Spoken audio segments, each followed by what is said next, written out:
afraid of your grandpa getting disappointed in all of us. My grandpa has that much power. Hello, ladies and gentlemen, and welcome to the potatoes, gravy, mushroom. The mushroom gravy potatoes with sausage on the way. The sausage is on the way, and there might be a stick of dynamite. There might be some sauerkraut later.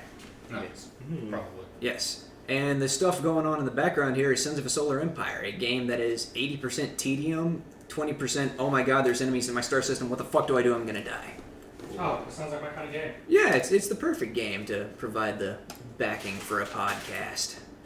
So I have a really weird story to start the podcast off today.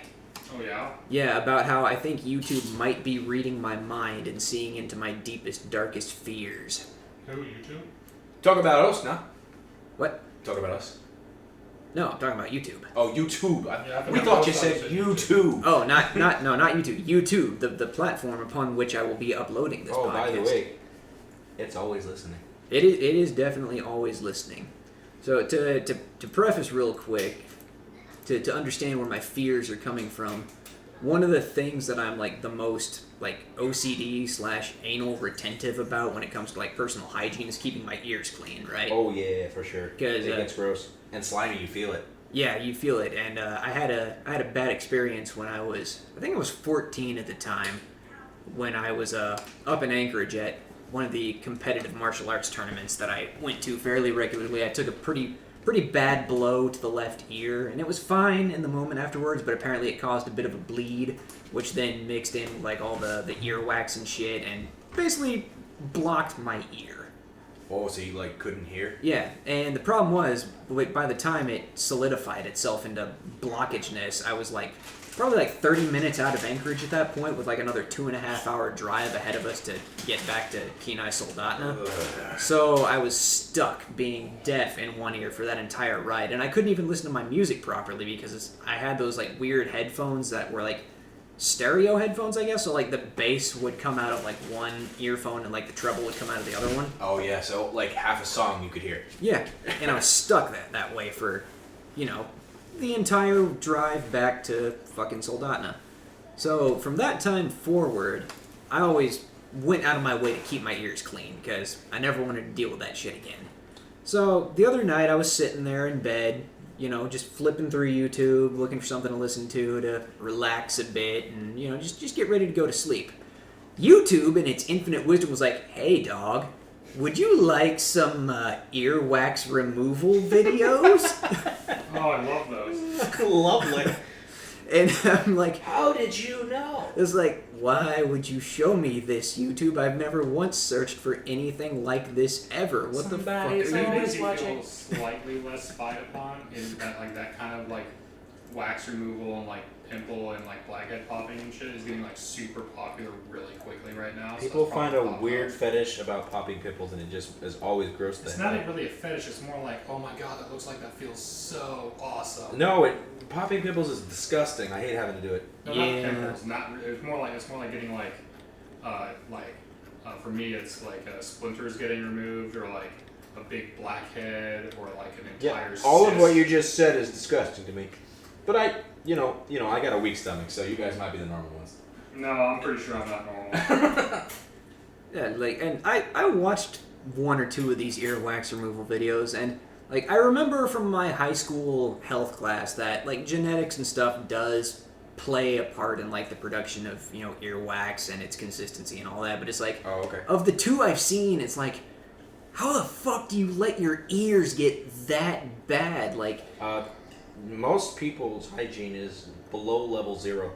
I mean, shit. I'm not kidding. Why do you think we're still talking to 40 and 50-year-olds who wash their hands after they take a dump or flush the toilet? It's because middle-aged people at this point in time are pretty retarded. They don't care. Yeah, they're on their way out there to ruin the planet. They don't deal with it. They're only 40 and 50. They got another 40 years, hopefully. Well, probably not the way they live. No, they won't. They'll die. Not counting you, I found myself... On their gravestone, and I never washed my hands. Okay. Somewhere, that grave is going to get pissed on, I guarantee it. Oh, yeah, for sure. Dude, all of our graves are getting pillaged. Oh yeah, no, I have no doubt. I can't imagine. I mean, unless I'm putting some. Dude, what if I buried my all my consoles, like all my 30 years of video games with me, not give it to my kids or my grandkids, just to be like, and then like I leave like a secret note to my youngest grandchild, like, this is your moment. Like I send him on a big wild goose chase to find my grave, which is hidden somewhere in the mountains of Zimbabwe, just to find a collection of video games. I don't know. Good sir. Hey, what's up? Hey, you also take it easy on the noise, good sir. I'm loud. That's right. I am loud. No, I've given honest thought to being like buried with some of my swords and my guns because Oh yeah. I'm of the Christian denomination. I believe that all the dead are gonna get resurrected someday, and then when I get resurrected, I want to be fucking ready to go. Let's go to war. Exactly, but at the same time, I don't want to get grave robbed. I'd be fucked up. Someone crack open my casket and take my revolvers and my katana. I'd be pissed. Or even worse yet, they don't even take those. They just take my pants. So then I just wake up out my grave and just in my boxer shorts. Or just freeball. Is that how you look at it? See, I've always thought that when it talks about us coming back from the dead, at least for the moment of judgment, right? I picture that we won't be like, walking corpses. We'll be like resurrected in a sense of like our spirits themselves will wake up. Like I this is not like a necessarily biblical law. It's just my theory with the way Revelation describes the end times. I feel like people don't actually go to heaven or hell right now. We go into a hibernation, like a form of sleep. But when you're asleep, time is nothing. You know what I mean? True. So this is what I think, but it doesn't matter. It's not a point to argue. Sounds like you're about to start your own cult. Oh, you know me. I've been talking about that for years, actually. The Cult of Kendrick? Oh no, Church of Adam. Sorry, I'm obsessed with that cult. I'll add some fungus-like things in, maybe make the symbol of pizza a holy symbol. I don't know. Oh, you would be in direct competition with the Flying Spaghetti Monster then.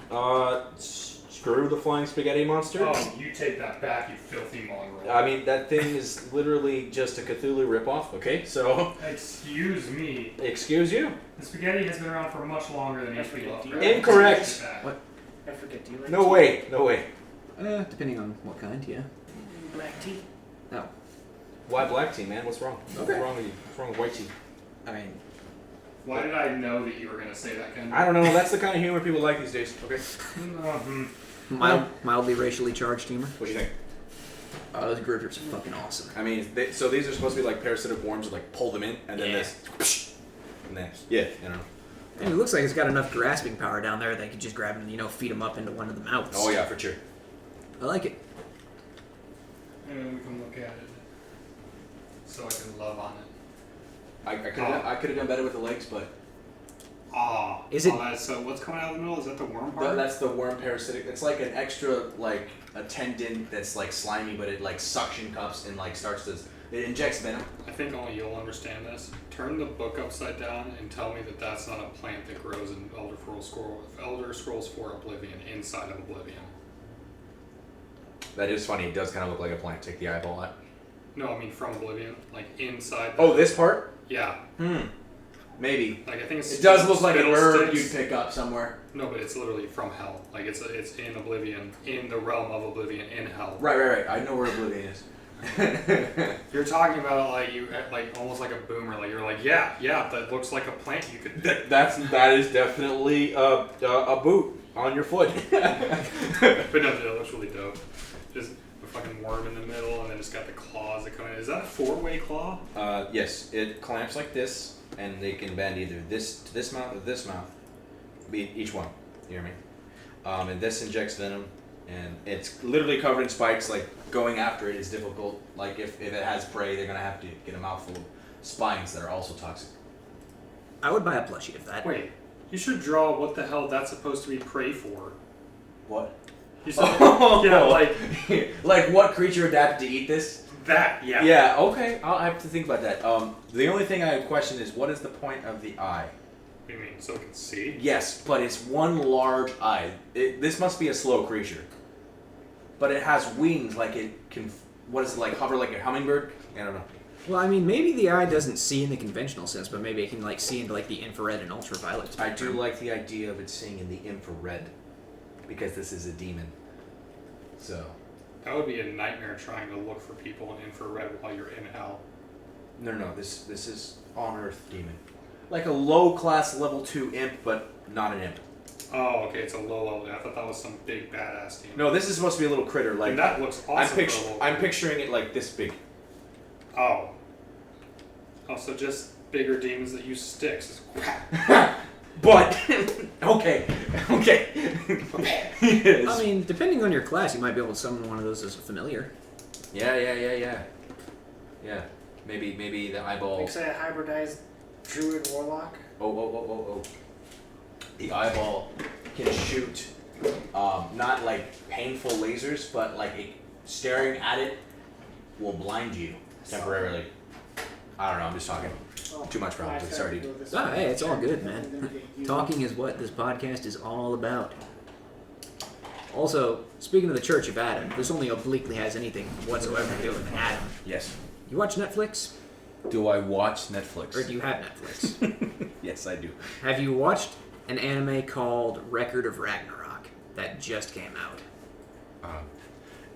Is it the one where Ragnarok's the highlighted word? Well, I know there's two things on Netflix with the title of Ragnarok. Is it a cartoon? Yeah, it's an anime. Oh, probably not. I just finished watching Yasuke. Ooh, yeah, Yasuke. I hope. Yeah, we talked about that last time. Yeah. Yeah. I hope, but no, I haven't. But I'll. What's it called? Record of Ragnarok. Record. All right, so here's the plot of the show, right? Like, I don't feel bad getting into spoilers for this show because it's not exactly heavy on plot. The plot is very simple. Basically, the gods, all of them, any god you can think of, they just decide that fuck humanity, right? These guys are assholes. Oh, okay. Yeah. It's not your fault or nothing. Yeah, exactly. It's like, yeah, you know what? Humanity, they had a good run, but they're assholes now, so just kill them all, right? So the gods pretty much unanimously decide that, yeah, fuck humanity, get rid of them and start over. And then the Valkyrie, Brunhilde, goes like, whoa, hold on a minute. According to the godly constitution, paragraph something, subsection, whatever, if the gods ever decide to end humanity, they have to have one shot at redeeming themselves. So the gods are like, all right, fine. You know what? Let's hold a tournament. Humans versus gods. 2 teams of 13. First team that gets to 7 wins the tournament. If the gods win, humanity goes bye-bye. If the humans win, humanity gets another 1,000 Yeah, that's years. fair. It sounds like some bullshit Mortal Kombat, except the entire other team from Outland is all the evil gods. Yeah, no, it's a ridiculous plot, but it's also really fucking awesome because they don't just pick random humans. They select the 13 best representatives of humanity from all across human history. Yeah, it's fucking dope. The first season, it's 12 episodes, only 3 fights happen, which That sounds like a massive bummer. it is and it isn't, because they pick people out of history, and the first fight is Thor versus Lu Bu, and most people probably don't know who Lu Bu is, but if Lu Bu is not the mightiest warrior humanity's ever produced, he's top 3, guaranteed. He used English. No sweat, dog. Yep, hydration first, and then I will continue trying to English. Yeah, so Lu Bu, he was a warrior from the 3 Kingdoms era of China. And he's really, really strong, also kind of an asshole. His whole thing in real history was he wanted to fight strong opponents. So he could go into a battle of thousands upon thousands of people, 2 big armies clashing. And if he figures out that he's fighting for the strongest side, he'll switch over to the weakest side just because he wants to fight strong people. And he did this multiple fucking times, and nobody could really stop him until, all of the 3 kingdoms ganged up on him at once and finally, confined him and then hanged him to death. So, real fucking badass. I'm surprised his neck didn't beat that rope to death. I know, right? That's not how physics work. Yeah. Excuse me, that's how they work. But, the reason I'm saying this is the pacing of the show is kind of weird. They'll have the fight, and then they'll have little cuts where they delve into the history of each fighter. And my wife was watching it with me, and she was like, why did they write it this way? And then 5 seconds later, oh right, because if they didn't do it this way, I'd have no clue who Lubu was. So I mean, like I said, it's weirdly paced, but it's weirdly paced for a reason. Right. But to bring it back around to the segue where you were talking about the Church of Adam, one of humanity's representatives was Adam, the first human. Okay. We looped it back. That was a segue, wasn't You it? gotta talk about Adam right damn now. I want to know what he's like. Oh, Adam's a badass. He's probably my favorite character in the show so far. He's the ultimate old man. He's the oldest. I mean, technically, yes and no, because when they resurrect the people to fight in the tournament, they will bring that person back in, whatever their physical prime was. No, I mean, he's got the attitude of the ultimate old man, because he's the oldest man. I mean... I could see some hilarious, just see fucking whippersnappers don't even know how to break a neck. I mean, no, he's actually just a really chill dude. Also, the second round of the tournament is Adam versus Zeus, which I think is awesome. The father of the gods versus the father of humanity. And I don't know how, but Adam was real up on the modern lingo. I'll explain why the humans have weapons in a minute. But Adam, he just has some brass knuckles with him that he puts on, and he looks at Zeus like, "Here's my weapon, Chuckles. Where's yours?" Chuckles. Yeah, and then all the other gods in the crowd are like, did he just call Zeus Chuckles? Oh, sweet Lord, no. Or is it, oh, sweet Zeus, no? Yeah, they're just completely Depends shocked. on who you're talking to. Yeah, basically. Yeah, just completely shocked that anyone would dare speak to Zeus in such a fashion. They're already supposed to fight each other, might as well. Yeah. What I don't understand is how this even how does this work with humans being able to even compete against the deities in this world? You know what I mean? Yeah, well, I mean, Adam's a special case, and I'll get to that in a minute. But one of the things, the rules of the tournament, is that the humans can bring whatever weapons they want, essentially. So in order to fight the gods, the one who set this whole thing in motion, the Valkyrie, reveals that Valkyries in and of themselves have the ability to shapeshift into weapons, and if that weapon forms a bond with a worthy human, then that weapon becomes a weapon able to wound and kill gods. Like Broxigar the Red and his wooden magical axe. Yeah. You're like, what? Sorry, more Warcraft lore. Oh, I mean... He's the only mortal to ever wound Sargeras besides Illidan. Or a Titan, basically. Or a Titan in general. Titan Yeah. works. That's how cool he is. Yeah, basically in the whole lore is timey-wimey bullshit got set 40,000 years in the past. He's an orc, no one knows what an orc is yet. Big demon titan guy shows up, and he's got this crazy-ass wooden axe made by basically the nature god. Yeah. And it's, what is it, lighter than wood and sharper than, obsidian or something like that? It's like holding a feather, but it's the sharpest object on the planet at the time. Yeah, and he's the only known person that ever wounded Titan, because he literally built a mountain of dead demon bodies so high that Sargeras was like, alright, I'm showing up. I'm gonna go. And the best part about this guy is Broxigar went into the realm of the demons, not the other way around. He's like, I'm gonna jump in, I'm gonna fuck things up. I don't plan on coming back, and he didn't. He's one of Warcraft's Doom Slayer, basically. Yeah. Nice. But he dies. Yes, he does. Sorry, Henry, this one, the neighbors are touching. I don't mean to carry my voice a lot. I'm just a loud dude. You're at a 3, you don't need to be at a 3 right now. But you're sometimes at a 9 or a 10. A 6 and 7 is nice. This is a 6 or a 7, you know what I mean? I'll work on it. Yeah. It's hard for me. Well, bring that 6 and a 7 a bit closer to the mic when you get a chance. So, anyway, but Adam himself is something of a special case in this anime, as you find out as he gives Zeus an absolutely fucking epic beatdown.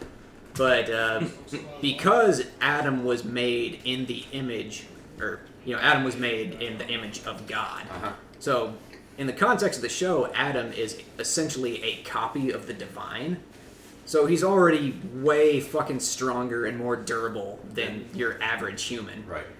But he also has the ability, since he is essentially a copy of the divine, he can copy the divine. So anything he sees a god do, like physical feats or magic, he can see it once and then instantaneously copy it. It's like a fever dream fan fiction, but mixing all mythologies together. Yeah, essentially. like it's if Kakashi's Sharingan from Naruto were just like taken up to fucking 11.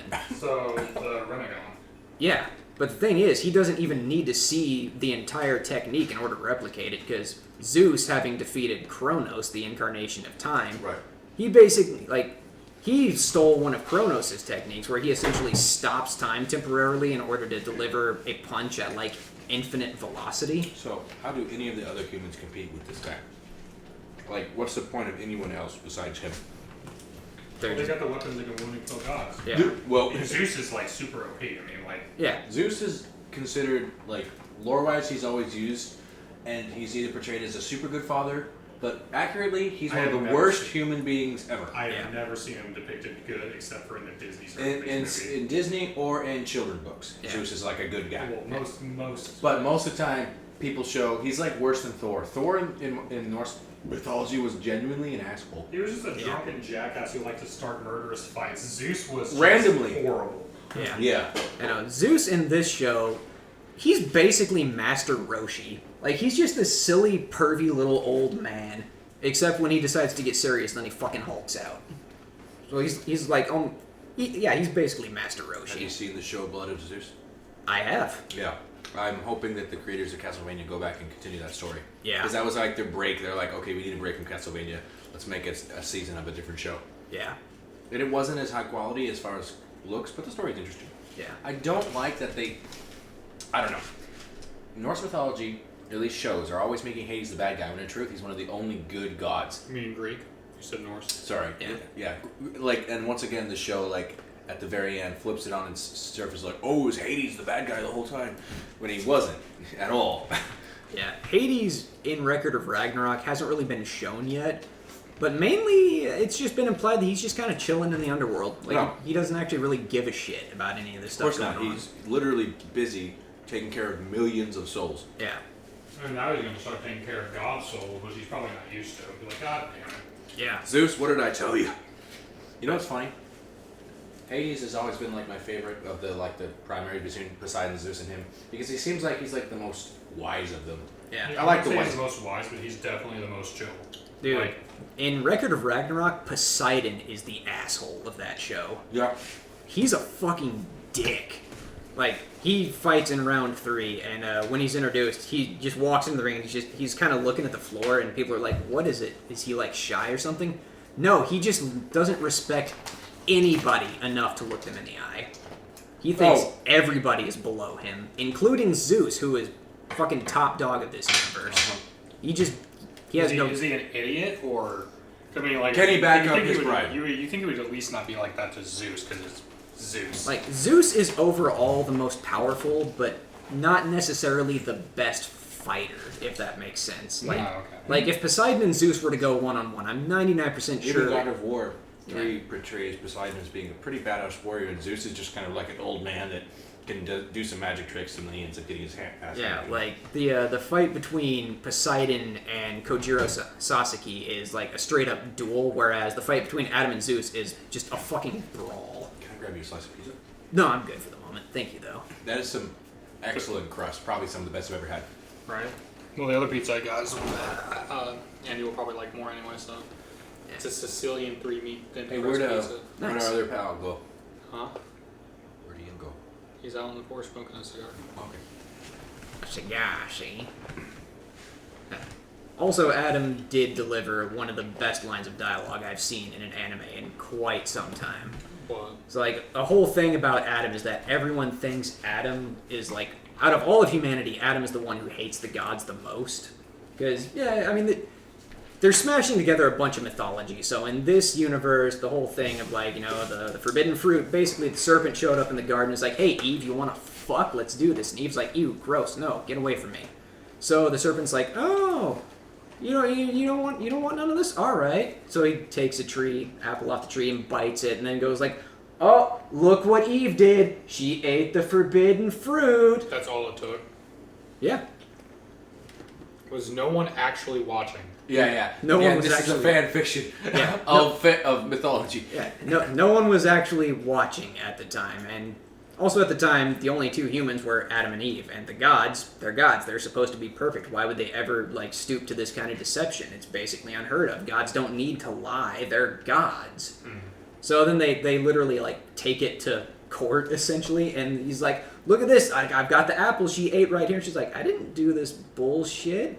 And then he's like, oh, are you saying me, a god, is a liar? What? So they essentially put Eve on trial, and then Who was the serpent? Like, what was the god? What was that god's name? And like, is he Lucifer. some other? Oh, they just straight up Lucifer. no, they refer to him as the serpent, but the Oh. inspiration I think they were taking was I can't remember the Greek god's name, but there's literally a Greek god of snakes, and I think it was supposed to be him. Oh, okay, because he also sounds like a little bit of Loki. I mean, if Loki weren't already in the Low-key, show, he kind of sounds like Loki. yeah. If Loki weren't already in the show, it probably would have been. That was a Loki. high note, I Yeah. think. Yeah, It was pretty good. It was good. And you know, Thor's pretty high strung. His brother's a bit more low key though. I'm pretty high strung myself. The joke's over, man. Yeah, It's yeah. too late. Yeah. You're still here. What are you talking about? Yeah. Yeah, so they put Eve on trial, and then I love you, Kendrick. the doors of the courtroom open, and I think what was supposed to be the Colossus of Rhodes walks in and just like face plants into the middle of the aisle. And they're like, what the hell? Like, who could do this? And then Adam walks in with just like 2 baskets of apples, and he just starts eating all of them right in front of all of the gods, and he essentially goes, well, if she took a bite out of one and got in trouble, I just ate them all, so I guess I'm like super banished then, aren't I? Doesn't actually say that, but if that's why they leave. And Oh, then- so this story is showing that he's willing to give up his divinity to stay with Eve. Yep. Roger. Yeah, and then that's the whole reason that they think Adam hates the gods.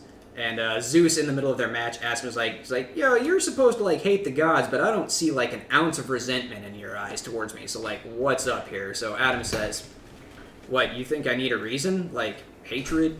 Revenge? I don't need any of those reasons. What father needs a reason for protecting his own children? Oh, right in the feels. I know, He right? should grab the bong And that the probably little hit him thing hard of weed. because Zeus is a terrible father. Probably grab that bong and the little thing of weed right there.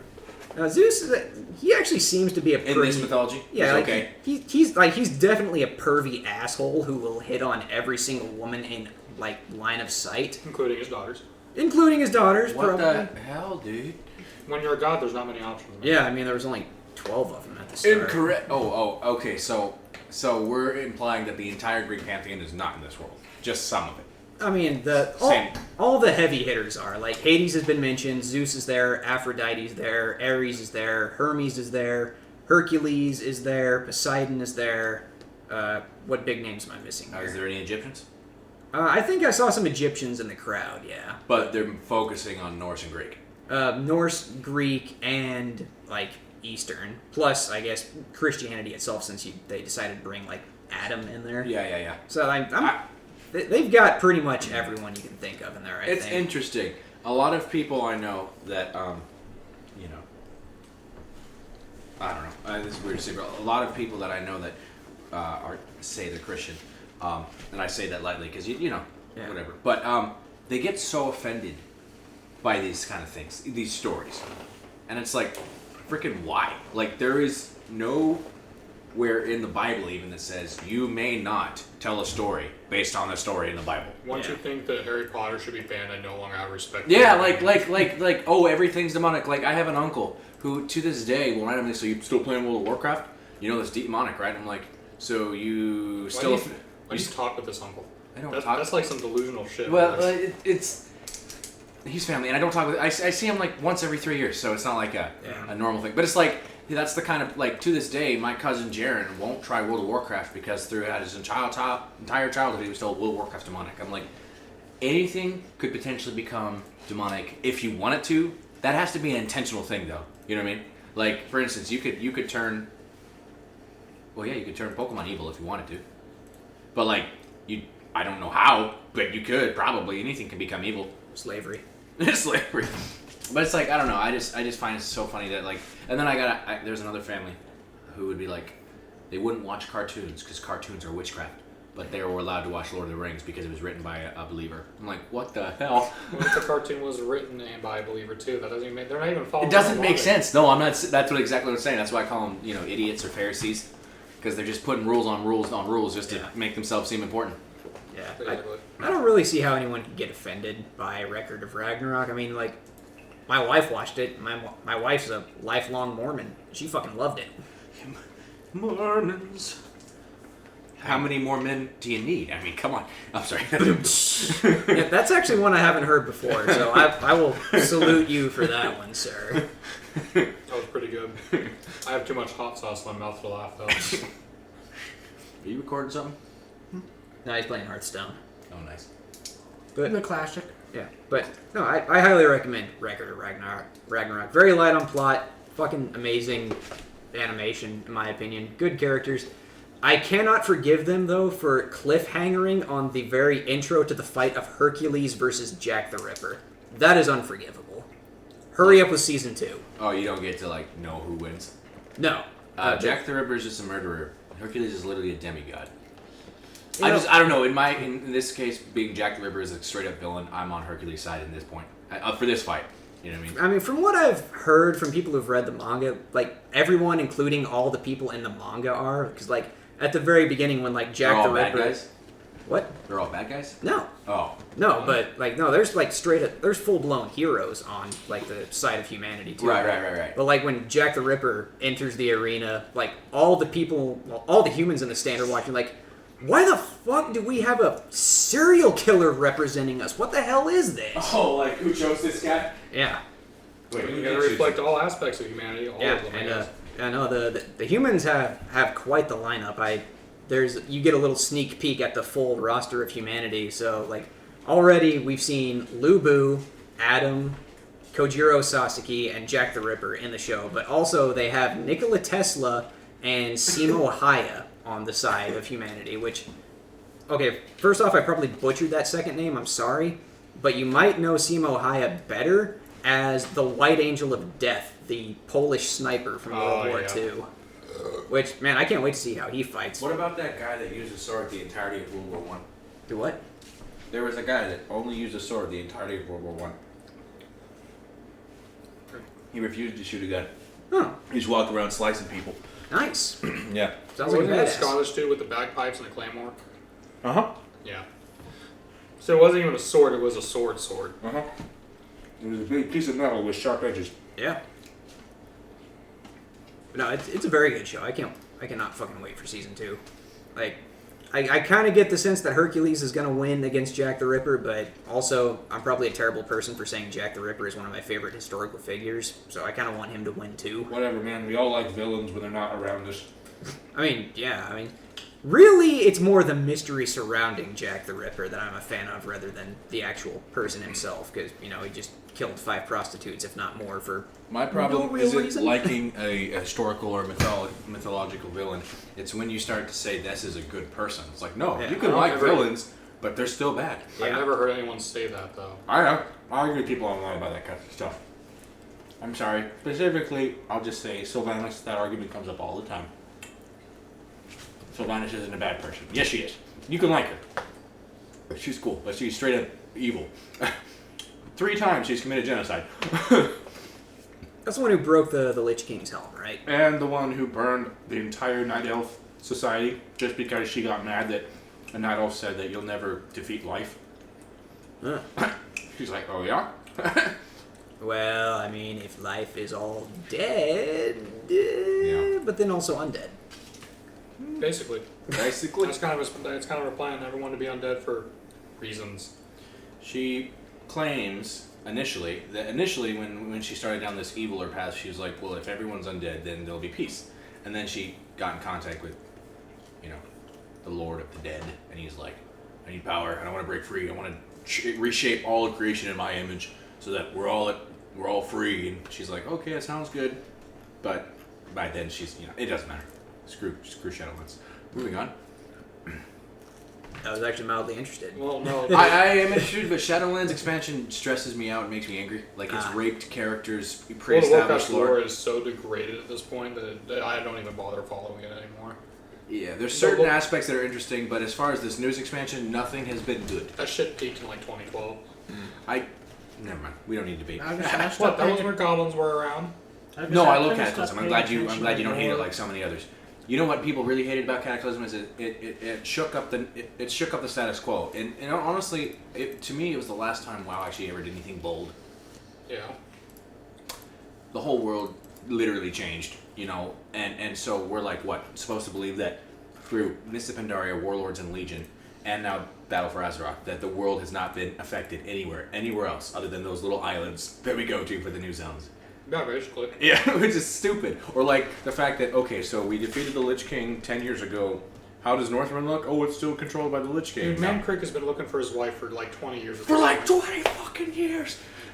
He's either got a short-term memory or no one decided to help him. Lore-wise. We just keep bringing him different female It's not his wife. Turns out his wife's been alive the whole time looking for him, but she's blind. Oh, sweet. That was easy. Yeah, I don't know. I know very little about World of Warcraft lore because I don't. Well, which part is interesting? I'll talk about anything that's not Shadowlands. Or we can talk about something else. I literally am a library. We can talk about Burning Crusade. Burning Crusade's great. The end. It's the current re-release of that expansion that's on World of Warcraft It's the Classic. first official expansion for WoW, and they remade it for modern days because people were like, I wanted to play the old game as it was back then, but different, but mostly the same. Yeah, basically. Yeah. Just slap a new coat of paint on it. Yeah. Basically. But Some of the racials are different. the feeling of the game is definitely different than retail. Well, yeah. 'cause by it's retail from extensive. 15 years ago. Yeah. I don't know. Tell me about the undead because that's the race I actually played for The Forsaken. like a day. Okay. I was an undead priest. Specific that faction? Sure. Yeah. Okay. So during the Third War, and to clarify, the First and Second War, the orcs were invading from another planet trying to take over and kill all the humans, or at least enslave them. The Third War involved the second invasion of the demons from the Nether, and basically a rise in an undead army created also by the demons. It's basically, instead of doing the full-on, let's just teleport our entire giant demon army to Azeroth and just burn it down, they were like, let's do... One of the smarter demons was like, let's be a little sneakier about it. So they basically created the Undeath Plague. Yeah, basically a lot of food and crops got poisoned, magically poisoned essentially, and people would eat it and then they would die and then be risen as mindless zombies, but they'd be enthralled by some being in the north known as the Lich King, and you find out later he's like the ancient, super powerful spirit of one of the most powerful orcs to ever exist. One of the first orcs to turn evil, basically. Yeah. To give into the demonic powers that basically tainted the entire orc race. It's why they're green. That's like the color of demonic magic is green, and they used to be brownish color. And I do gray, remember that and much black, from Warcraft. and brown, yeah. Yeah, but anyways, so the faction you play in Classic WoW is during Warcraft 3. Wait, real quick, was Ner'zhul Gul'dan's teacher or a student? Ner'zhul was the shamanic teacher of Gul'dan. After Gul'dan betrayed the orc race, Ner'zhul went mad. Gul'dan was the guy in the Warcraft movie. Yeah. Not Ner'zhul. Ner'zhul went mad and started becoming more and more insane in his head. He started seeing things that weren't there, and Kil'jaeden, being Kil'jaeden, took advantage of that and performed a mental illusion pretending to be his dead wife. And his dead wife, Kil'jaeden, told him to do all these things to bring about, the destruction of Outland so that the demons would have a foothold on Azeroth through the connection between the two planets. Okay. Yeah. So basically they were trying to take over the... Basically, Ner'zhul, nothing good happened, even though he initially was one of the most, noble orcs. In fact, he didn't drink the blood of Manaroth that corrupted them. Oh, okay. He was one of the ones that's like, this is a bad idea. Let's not do this. Let's not do that. Oh, and they're doing it. But when he officially died, when the planet exploded, Kil'jaeden swiped his spirit and said, hey, so I'm your wife. Let me love you. And he tortured him for eons of time in the Nether, but only a few years in real time. Who is Kil'jaeden? Kil'jaeden is one of the is one of the two highest ranking members of the demons under the king of the demons, which is a titan. This Sargeras, the guy we talked about getting cut by that orc dude. Yeah. Yeah, Kil'jaeden, the Deceiver, and Archimonde, the Defiler. And Kil'jaeden basically played his part by constantly influencing races to become evil through deception, while the Archimonde, his younger and more brash brother, would literally go in with armies and just kind of destroy everything. There's a very yin and yang going on. Essentially, Kil'jaeden was the recruiter, and Archimonde was the destroyer. Okay. Yeah.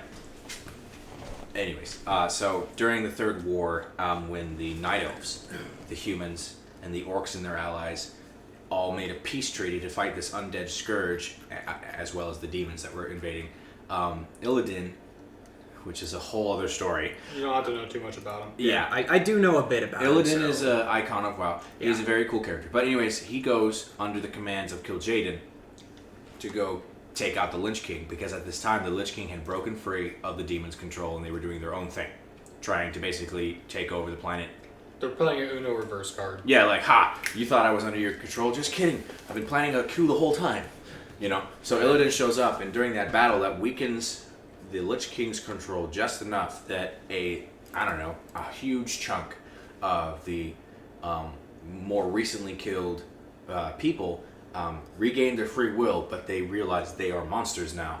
And under the basically leadership of a fallen elven ranger named Sylvanas Windrunner, they reclaim their not really their sanity, but they reclaim their Cognizance. Yeah, and they leave and they go settle in a now destroyed human capital that had only been destroyed a year earlier. And basically, when you play WoW, you are like just getting over the fact that you, not months before, you realized you were An undead. undead monster. You know. Gotcha. Okay. Yeah. And Sylvanas is an There's so interesting character. Yeah. I would never say she's good. But she But wasn't I always would evil. say she has one of the best motivations to be evil, whereas some other ones are like, you're either cartoon evil or you're Like you're- Gul'dan. or you're either cartoon evil or your reasons are weak and it's for the plot. No. Yeah. But she has a whole like tortured by the Lich King for a while, was forced to watch her homeland get destroyed. She was Most of forced to kill people her were- family. Remember, Arthas, the Lich King, kept her cognitive the whole time. But That's unable what I to was control- saying, yeah. Yeah. Sorry. It's like, keep going. I do have a little trouble taking Gul'dan seriously, mainly just because of the person who portrayed him in the Warcraft movie. Oh, that was a terrible movie. I Not that bad, you shush. mean, They did the movie thing and they changed the plot for Yeah. plot. Yeah. but no, the guy who played Gul'dan, his name is Clancy Brown. Yeah. And a lot of people. No, that's Blackhand. was that Blackhand? Blackhand's the large military guy. Gul'dan is the warlock behind the scenes. He's like the old buff man who has the big orc duel. With In fact, remember Blackhand was like, I don't want to take the fell, and then he forced it on him. Was Blackhand Clancy Brown? Yeah, Blackhand was Clancy Brown. Go ahead and look it up. Okay. I'll bet money. 2 pennies. That's all I got in my pocket. I mean, I'm not gonna bet because I'm 90% sure I'm wrong, but I did not mean to take over. oh, That's yeah. I asked you to tell me about Warcraft, and you are telling me about Warcraft. Oh yeah. Sylvanas is cool though, but at the same time, they really Oh ran. shit, you're right. My bad. They really ran her brownie points into the dirt for justification points wise. She ran out somewhere around Wrath of the Lich King. Wrath And that was 2009.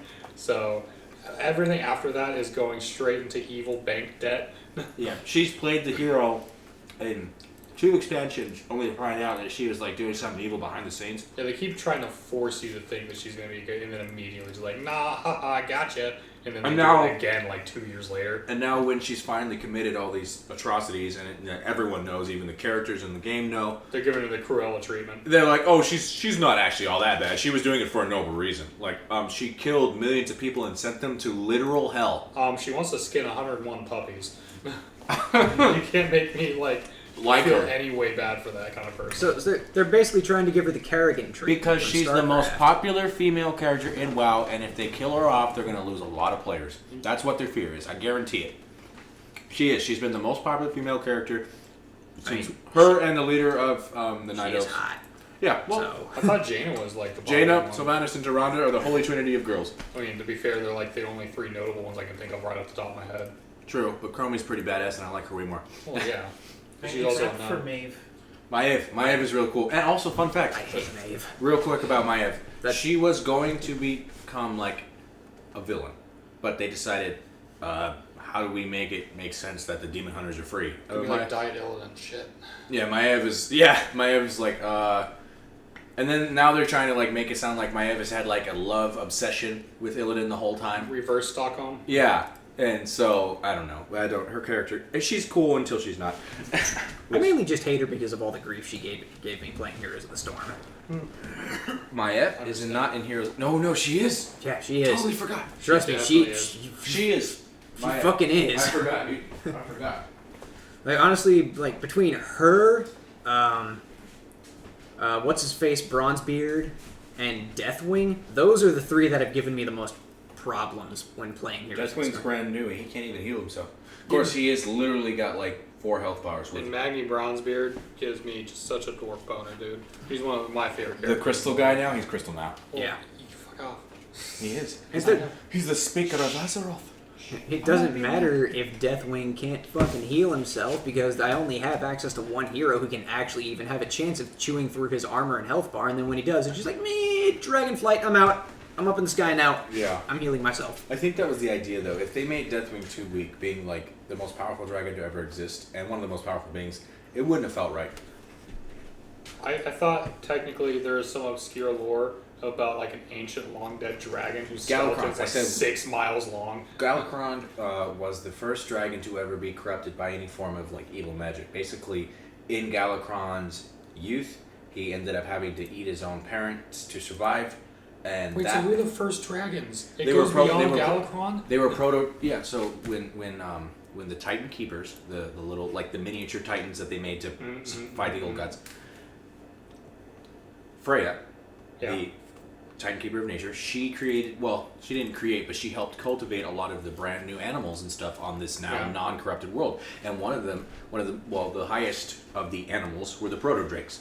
Oh, okay, yeah. I And forgot about that. Galakrond ended up having to eat his own parents as a young Well, proto-drake to survive, and that act infused him, like, because it was such a perversion of nature, with necrotic magic, and so he just grew up to like eat his own kind and became just this massive giant being, one of the maybe the biggest animal to have ever existed.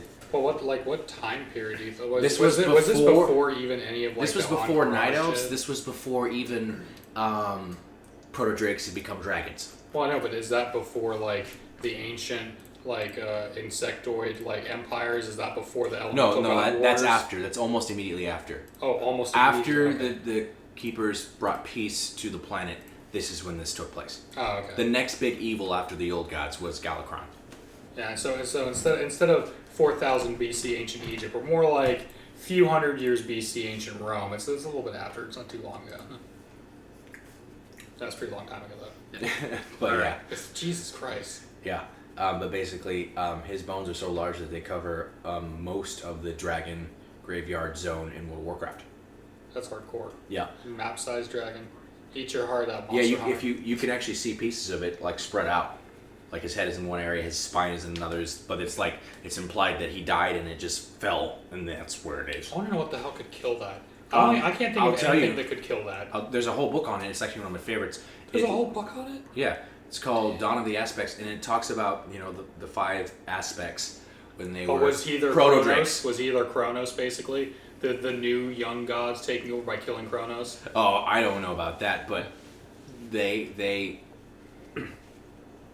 made a book about the dragon aspects when they were still just proto drakes and how they led their species to victory against this monster. Oh wait, they literally grew up from proto-drakes to regular dragons? After they did this event, after they were able to manage this, the keepers blessed them and magically changed them and many of the other dragons into dragons. Gotcha, cool. But not all proto-drakes, just some. Wait, why were we talking about this part again? How many branches are we on right now? Shit, We're where's just the original talking. branch? We're Yeah. just talking. It- Like, I could shut up, but I No, can I go want on you to, forever. I don't want you to shut up. I want to rewind 3 We were dialogue talking trees about ago. Sylvanas.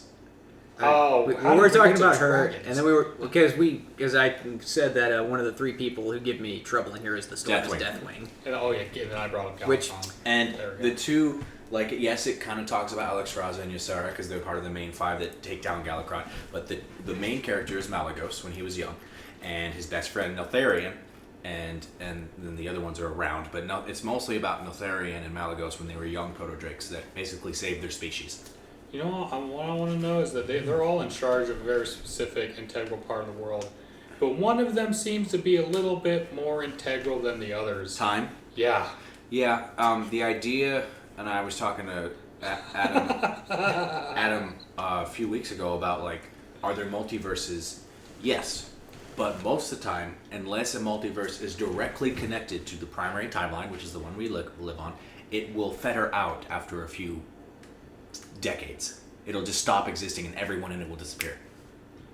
Oh, that's a bummer. Yeah. But they don't feel it. It's just they stop existing. But they're like dreams of existence. They're not real, but they are. But only if someone from the prime timeline goes. That's why the alternate Draenor became real, because it was saturated with enough people from the prime timeline.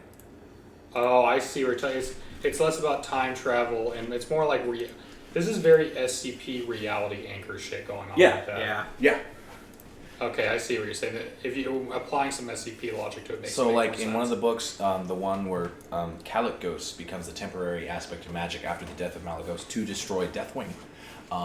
It's Thrall's journey about how he became, the shaman we see in Cataclysm, and there is his old slaver when he was a kid, through time hunting him down, and he has to go back through these areas to find who is doing it, why it's happening, and he also frees Nas Dormu because for some reason the infinite dragonflight, which is Nas Dormu's dragonflight, years in the future that become corrupted, is trying to destroy all of time so that he can escape death. Are they corrupted by the usual thing? Is one of the old gods and bullshit? No, he corrupts himself.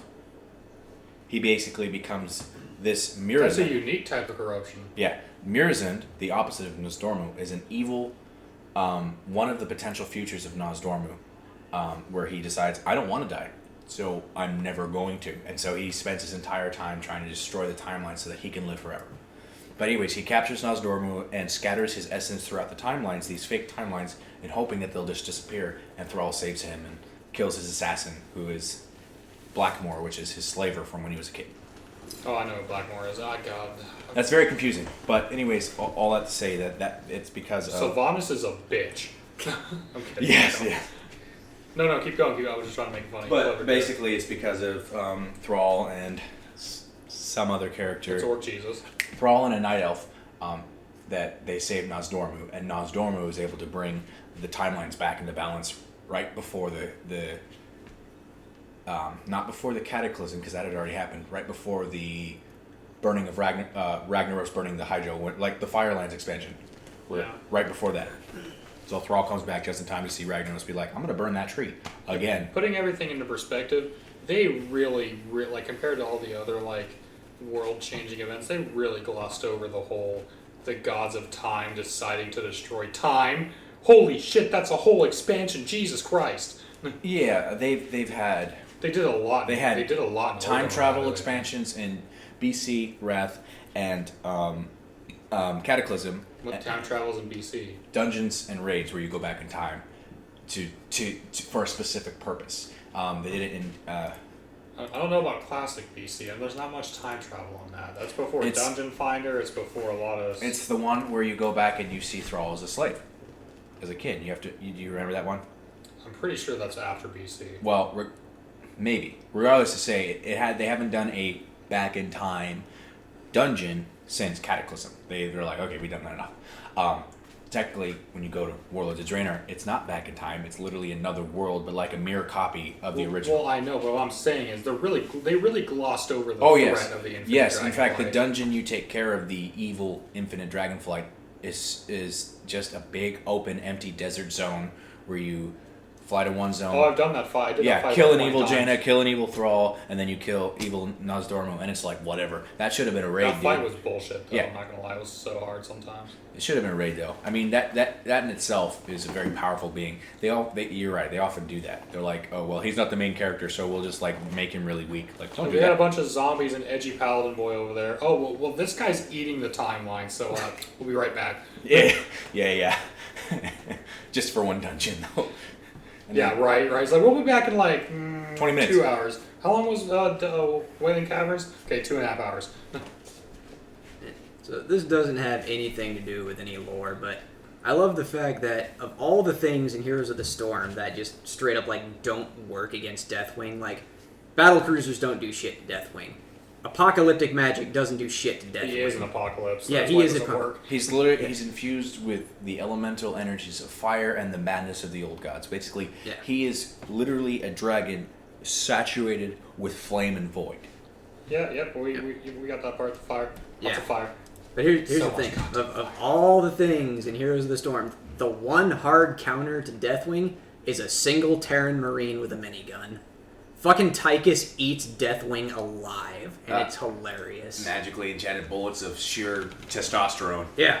I was thinking tungsten steel bullets being launched at a measurable, like what is it, a fraction of the speed of light, which like.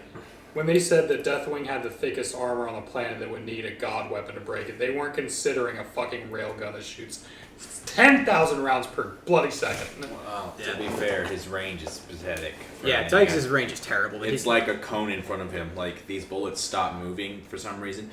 I was just like talking up the insanity of a railgun minigun that launches bullets at like a fraction of the speed of light. No, I'm pretty sure the only reason those bullets do that much damage to Deathwing is just because of Tychus' rage. Because the favorite thing that's ever happened to me in Heroes of the Storm was when I was playing in Tychus and I went up against Deathwing, and Deathwing shouted something like, "I will burn the world," and he let loose with like his big fire blast. Yeah. And my Tychus barely survived it, but I had enough mana left to do the lock-on strafe Yeah. maneuver, and Tychus' response was, "Oh, now you done pissed me off." That's kind of badass. The tankiest team is Cho'Gall, Deathwing, Stitches, and Butcher. And honestly, other than the fact that unless you have characters with a bunch of stuns, you cannot win against that team. Yeah. Because they all self-heal, except for Deathwing, but his armor is just so big. And they're all just like massive burst damage. Yep. And to top it off, Stitches can literally take an opponent out of the fight for 30 seconds Oh, that's fucked up, yo. by swallowing them in his gut, because Stitches Yep. is an abomination. Yeah, it sucked. Literally. Yeah. And it deals damage while he's Chunky, lick him more. looking good. So, all right, there's another character I need to know about. We'll try to stay mostly on topic this time. Mainly promise. because he's portrayed by one of my favorite actors in the World of Warcraft movie. Tell me about Medivh. Medivh. Oh my my gosh. gosh. You just had to pick the most complicated fucking topic in Oh. the goddamn world. He's played by Ben Foster. I'm no, sorry. Ben Foster is wonderful, and I still. You picked one of those characters that is literally, technically, the apex for almost every other fucking thing that happens in the rest of the entire lore. Let's just say, if it wasn't for Medivh, the orcs would have never invaded, and World of Warcraft story would have never started. He's basically he's demon messiah. So, Evil what Jesus. happened was he was born with the powers of basically multiple culminated mages infused within him. If Link was a wizard who was charged with protecting all of humanity. Okay. So like But you did from experience birth. from past lifetimes. Yeah. Yeah, and his mother, who had a kid with a mage that she didn't care about, but she thought, hey, this guy would be a good father, so I'm going to give my powers to this guy's, well, my son, through this guy, who was a good father. Think if Gandalf was a title, not a name. But he grows up, and then through training, he accidentally kills his real father. Oh shit. And he still never meets his mother. Like I think throughout all of the lore, he's never met his mother, Egwene. I don't think he has. And Egwene's never even bothered to say, hey, it's kind of my fault that you were corrupted by Sargeras, because it was her fault. But Sargeras, the leader of the demons, during birth, like during the sexual intercourse, somehow magically infused his essence into this egg of the baby that was Medivh. And so growing up, not only was You his put a little bait and switch with a fucking Well, turkey baster. not only like was she didn't his- even notice. arcane magic growing as he grew just naturally, almost like we go through puberty, but so was his demonic powers, which he didn't know why, and so he was constantly in comas. Like throughout all of puberty, he would pass out for weeks on end because his body just couldn't handle it. Damn. And even the priests of the Holy Light couldn't. They're like, other than keeping him barely alive, we don't know what to do. Well, eventually, during one of the during the Knoll invasion, Knolls at one time were so Augur. powerful. Yeah, and Knolls at one time were so powerful that they were like destroying Stormwind. That's a real thing. It's called the Knoll Wars, and it went on for about 2 years. I feel like there's a reason why I haven't heard about it, though. Oh well, because they've never been able to regather their strength. No, heard about that happening in the first place. Oh well, I don't know. Keep talking What- at the microphone. I'm going to go over by the door for a second. Yeah, yeah. What was Hogger? Hogger wasn't around. This Was was he a survivor? This was of the when No King Wars? Lane was a kid. Well, was a young man, just like Medivh was a young man. Oh. So basically, when King Lane, I knew that was gonna happen. Sorry. Anduin Wryn's Oh, grandfather, sweet, you just went the wrong way too. Oh my god. chaos, madness, Sparta. Sparta. So basically, Medivh wakes up just randomly and shows up during like the climax of the battle, and in seconds melts the entire Knoll army and sends them scattering. And his two best friends, King Lane, or Prince Lane at the time, and Anduin Lothar, who was training to become the commander of the Stormwind armies, basically was like, the hell? Like, you could have just done that? And he's like, sorry guys, I was taking a nap, you know? Yeah, you know, I was doing important wizard shit. Fuck off. And You had to prepare spells. but when he was in that coma prior to waking up, he was in a constant battle with Sargeras to, you know, keep control of his mind. And so to keep Sargeras out of mind for the next like 10 years, he becomes like a playboy, like Iron Man. Like he just constantly invites people over to have giant parties. And Is Sargeras one of the demons? yes, Sargeras is Oh. the king of demons. Is that why his tower seems like such a spooky party house? No, straight up, that's what he did. He had brothels and parties and just like it was a nonstop Pimp Gandalf.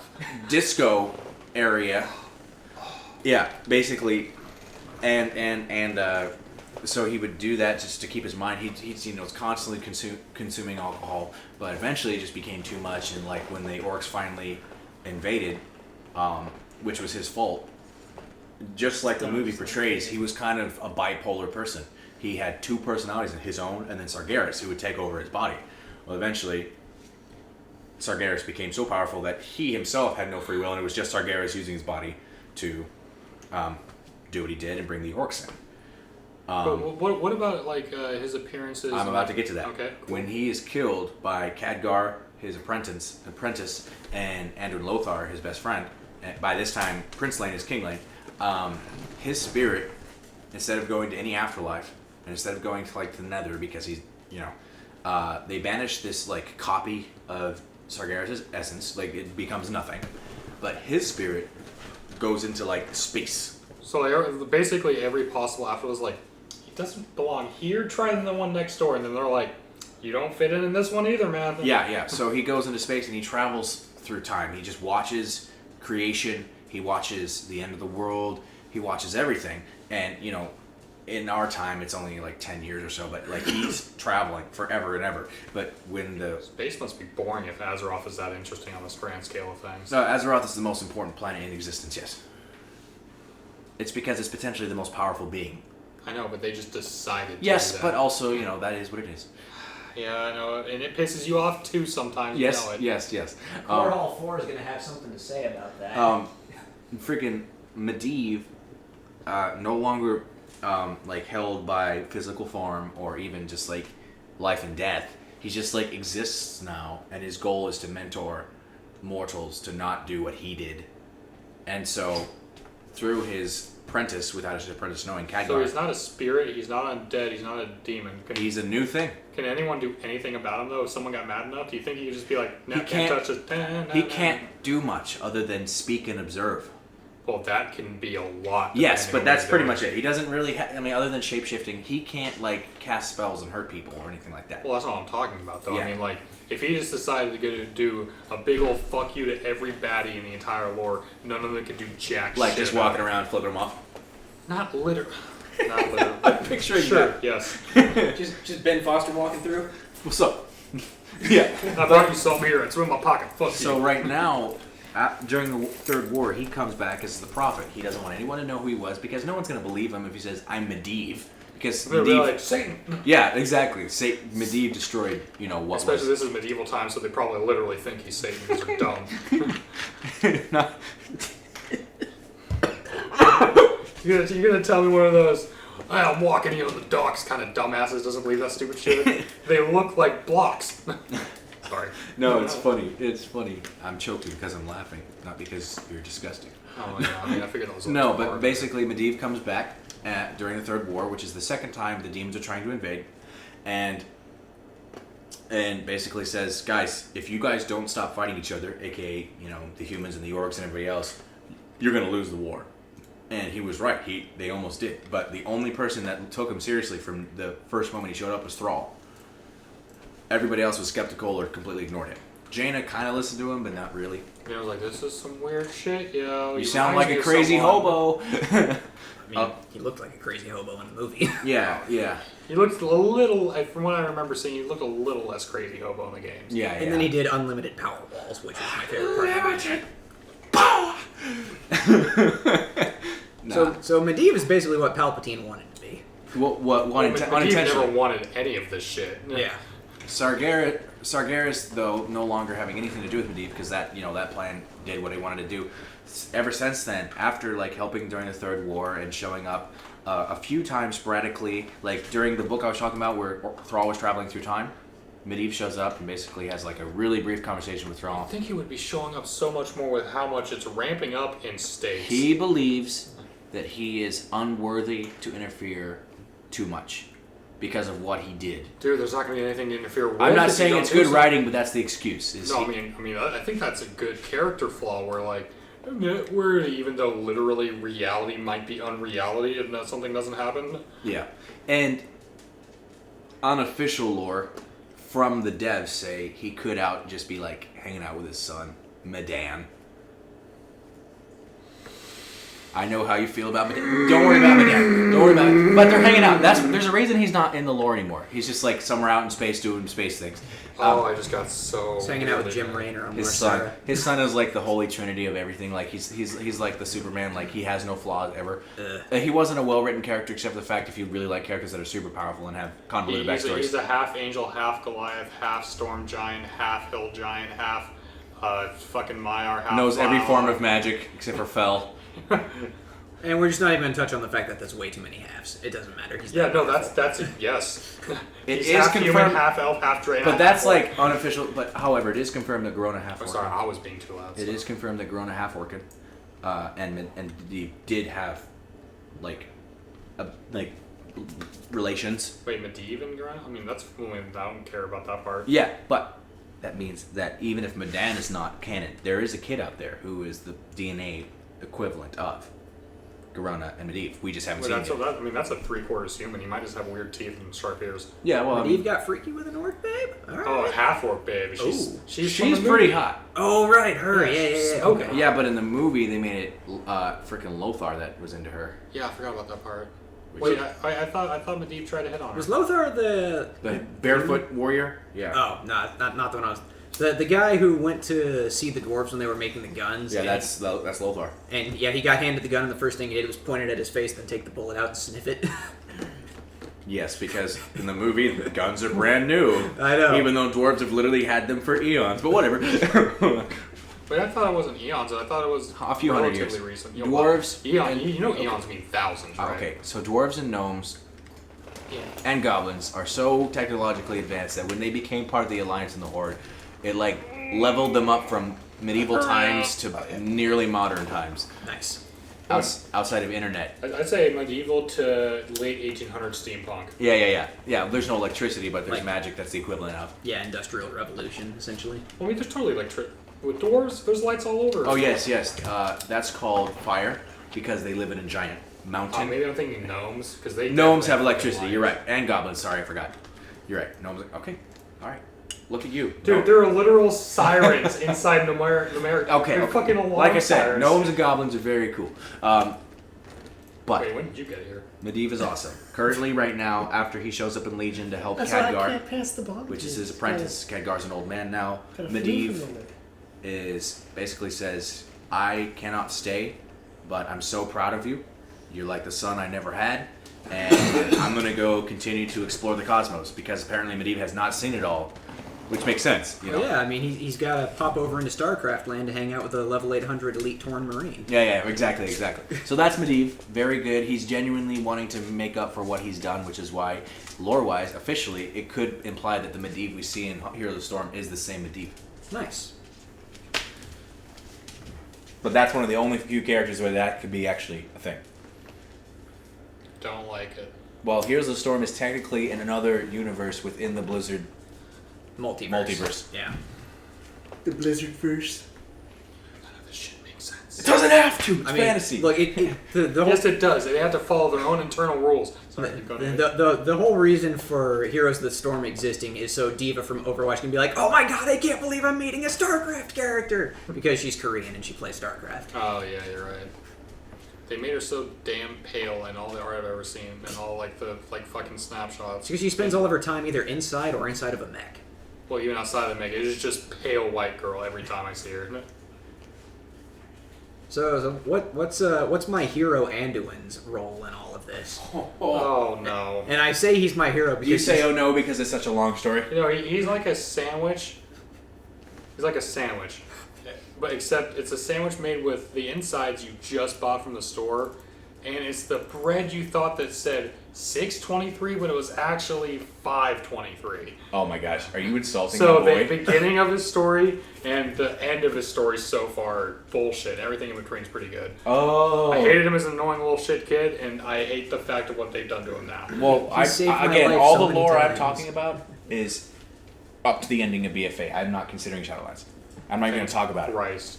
I don't even consider it canon. Like, I went online and I finally wrote another forum. It's been like 6 years. And I said, so what do you guys think of Shadowlands? And I told them why I hate it.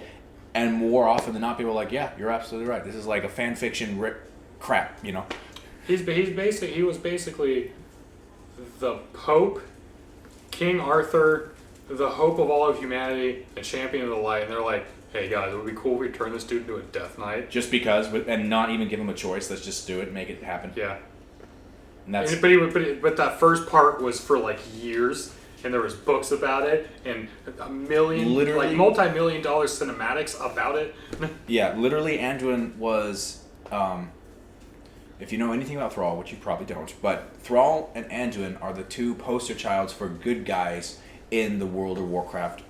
Trying to make the factions be all buddy-buddy. And it wasn't cheeky like he likes to claim. Okay, first of all, 12-year-old Anduin saved his father from Onyxia, so you could just fuck off. Okay, so he was, what is it, can't think of the goddamn name. 12 years old. No, What did you do yeah. at 12 years old? Did you save your father from a dragon? No, I mean, I They saved were my playing fa- World I of saved my Warcraft father together, from a maybe. speeding ticket because I said I had to pee really bad. Okay, you're a hero in his mind. No, yeah, so he's been a Mary Sue since he was 12. I forgot about that, yeah. The only things I really know about Anduin are the freaking Monster Hunter meme where Anduin. Yeah, okay.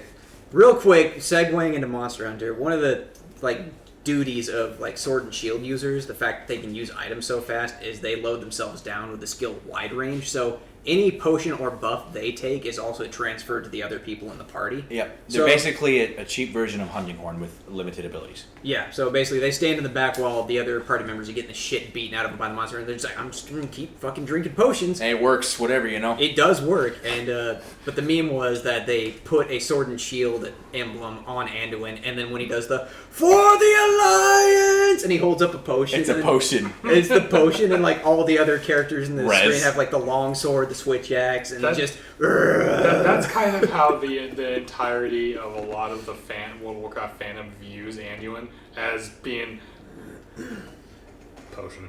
Well, and that's why, and it's, I'm not going to take offense. Jimmy, you can have your... I literally just said that the majority of his story is good. I don't like young him, even though he's like, Daddy and Dragon Lady. And So- then at the end he was a fucking... Anduin's story starts out as a baby. I'm shooting myself. As it tends to. His do. first few years are very skippable. Basically, his mother dies in a riot of a group of stonemasons that were not paid for rebuilding the city. Totally, completely, royally fucked over by the government. Yeah, and they were because- just like, "Whoa, we're gonna take the city At apart." this time, Varian is Anduin's father. Oh yeah. Oh, shut up. We can. No, dude, I saw fucking No, smoke like bombs I'm on more the couch for a I'm more second. like concerned that I am talking so much that you can't he's even focused. understand what I'm talking about. I'm getting the gist of it. Like, you're naming a character every now and then that I don't know about, but you're doing a good job. I'll just say Anduin's daddy. Okay. Anduin's daddy was split into two. One was a pretty stupid, pompous thrall of a dragon in the form of a human, Onyxia, and the other one I do was a remember her. completely amnesiac, bloodlusting human who was enslaved by orcs and put into a gladiator ring to fight with a few other characters. For like a year. For like a year, he was gone, just becoming a monster. He was so famous and so loved because of him and his crew. He was called Logosh, the Great Wolf, which is a deity in World of Warcraft lore, because Barbarian Varian fought so brutally.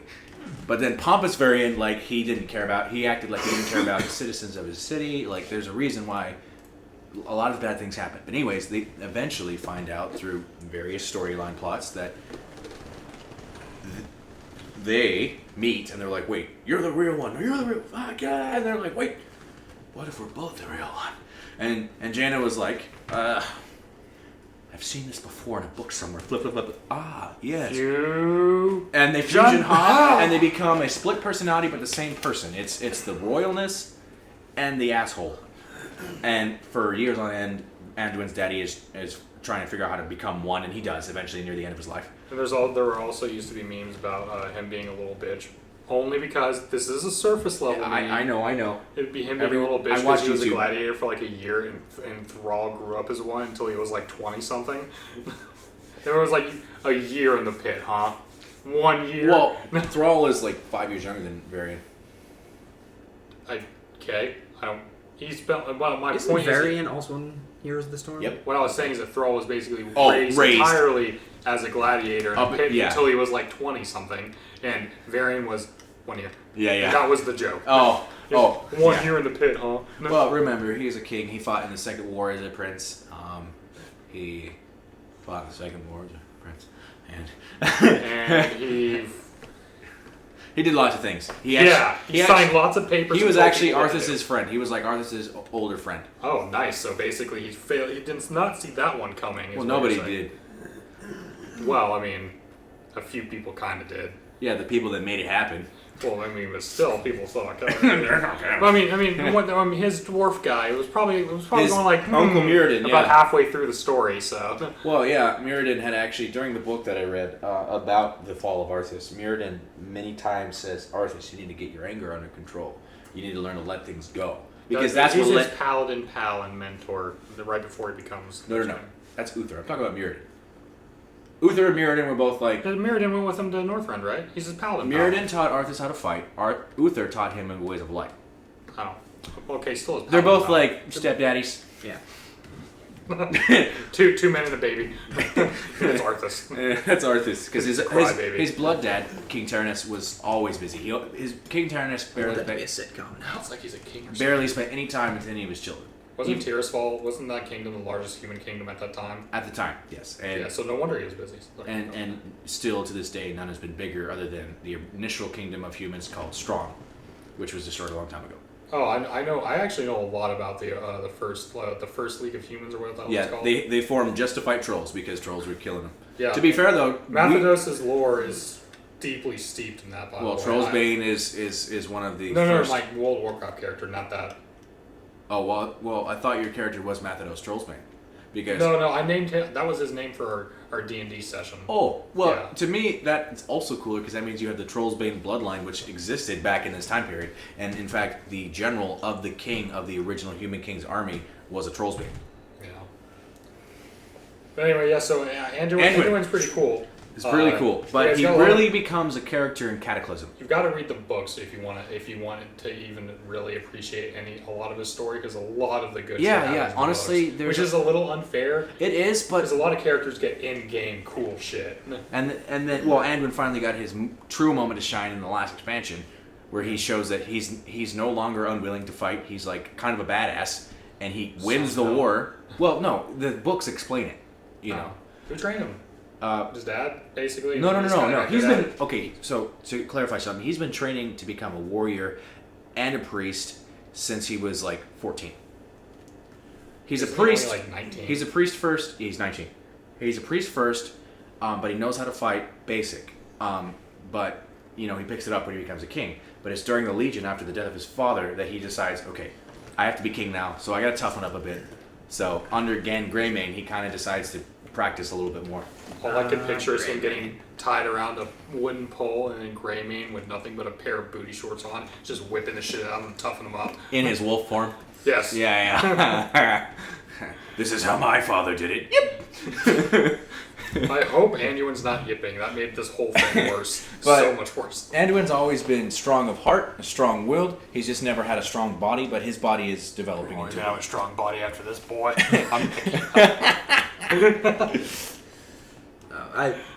Even though I don't know much about his lore, I do have a lot of love for Anduin. Anduin is great, but go ahead. Yeah, just because of all the times when I was playing Sergeant Hammer in Heroes of the Storm, and I'd be I like, love her. yeah, she's my main.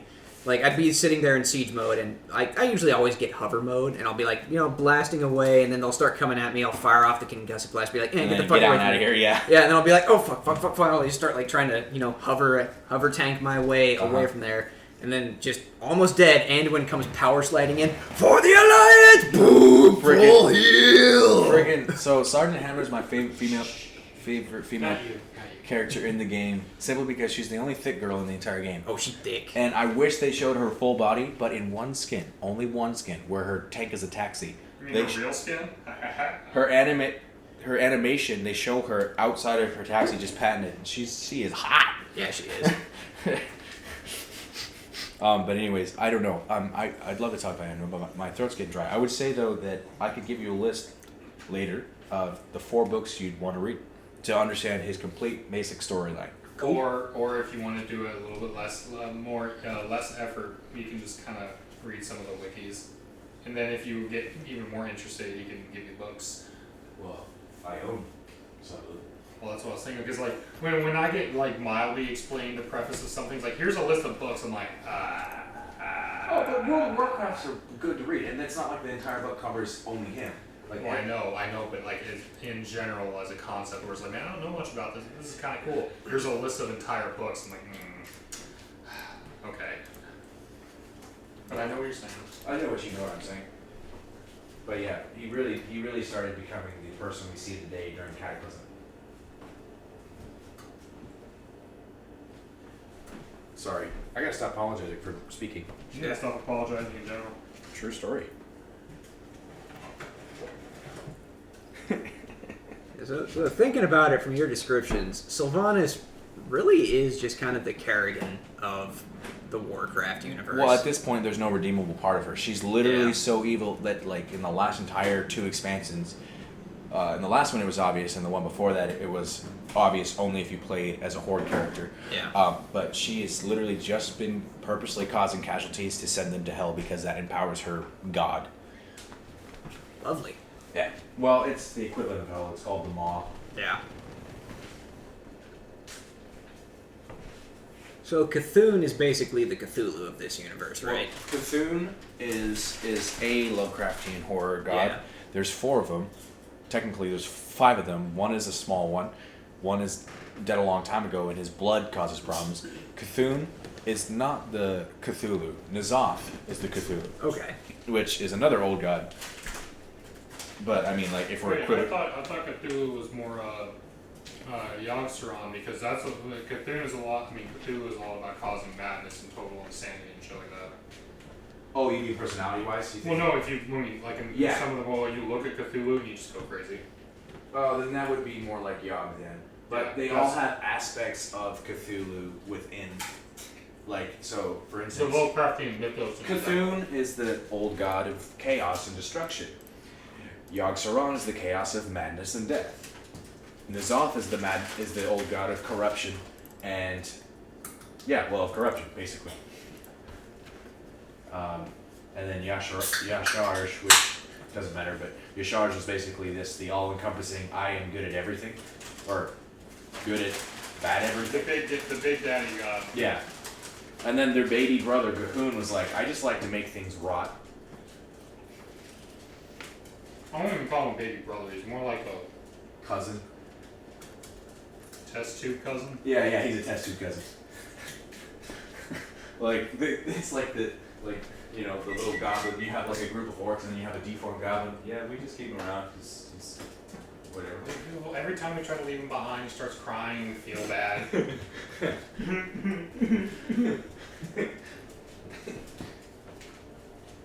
All right, so you've told us a lot about the lore. So, what lore that I might know about would you like to learn about?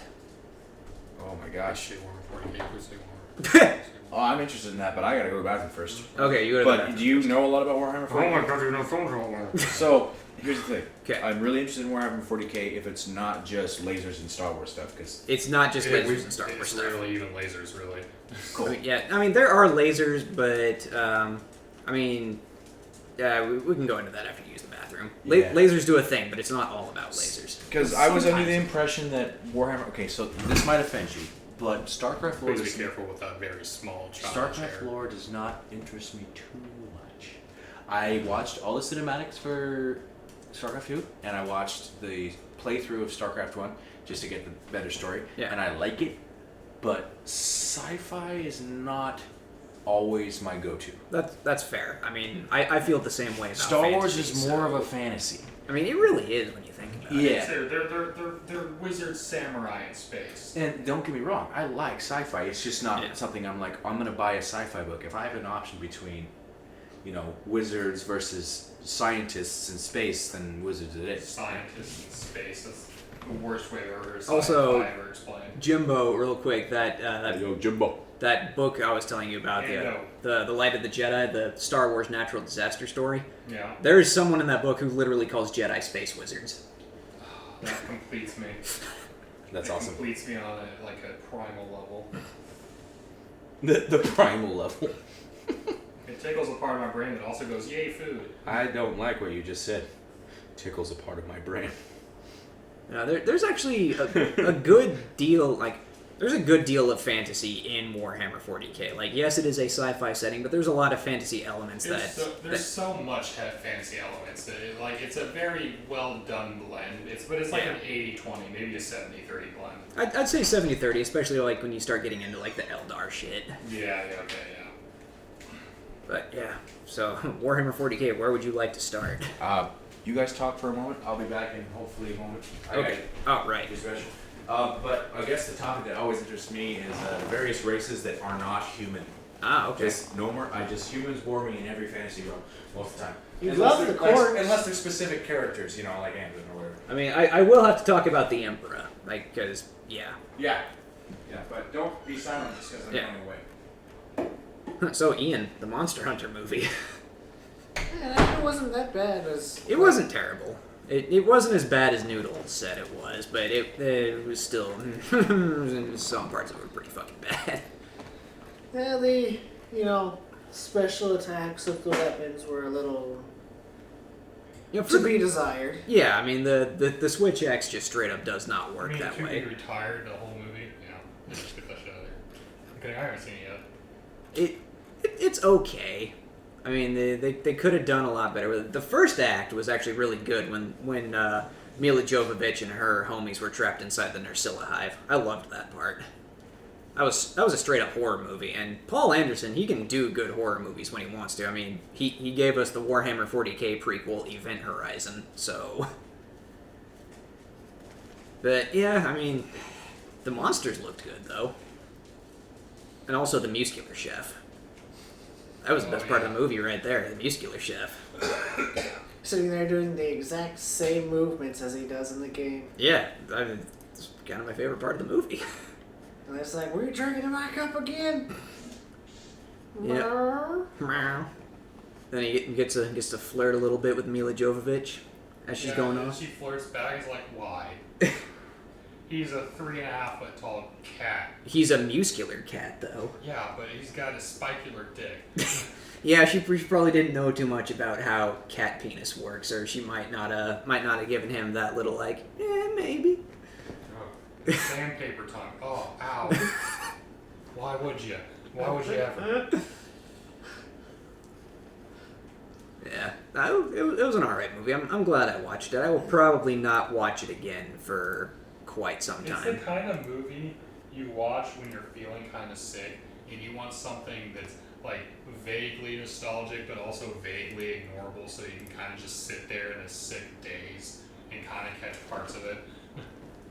It's kind of like how I watch like fucking Hook these days. I've seen it 187,000 times, so now I just kind of zone out while it's on the TV. Yeah.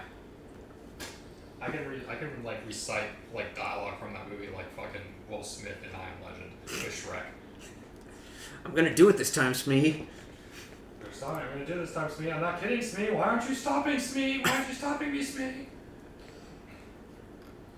Did you know that the dude they shove in the boot box is actually one of the assistant producers and it's a woman? Nice. Right.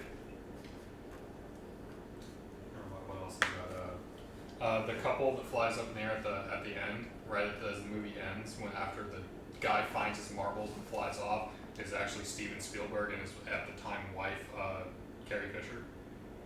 I do think I knew that one, yeah. Because it had to do with Carrie Do Fisher. you remember that Phil Collins is in that movie as the investigator? Yup. Because I always forget about that until I see the, like, yes. That movie is just like my childhood, all put in one movie. Like, if I had to pick one to personify my like ages like 4 to like now, 4 to 10 maybe, I guess. But Rufio was such an asshole when I was a kid, and as I got older, I felt more and more bad for him until I got to the point where I'm like, give this kid a hug. Yeah.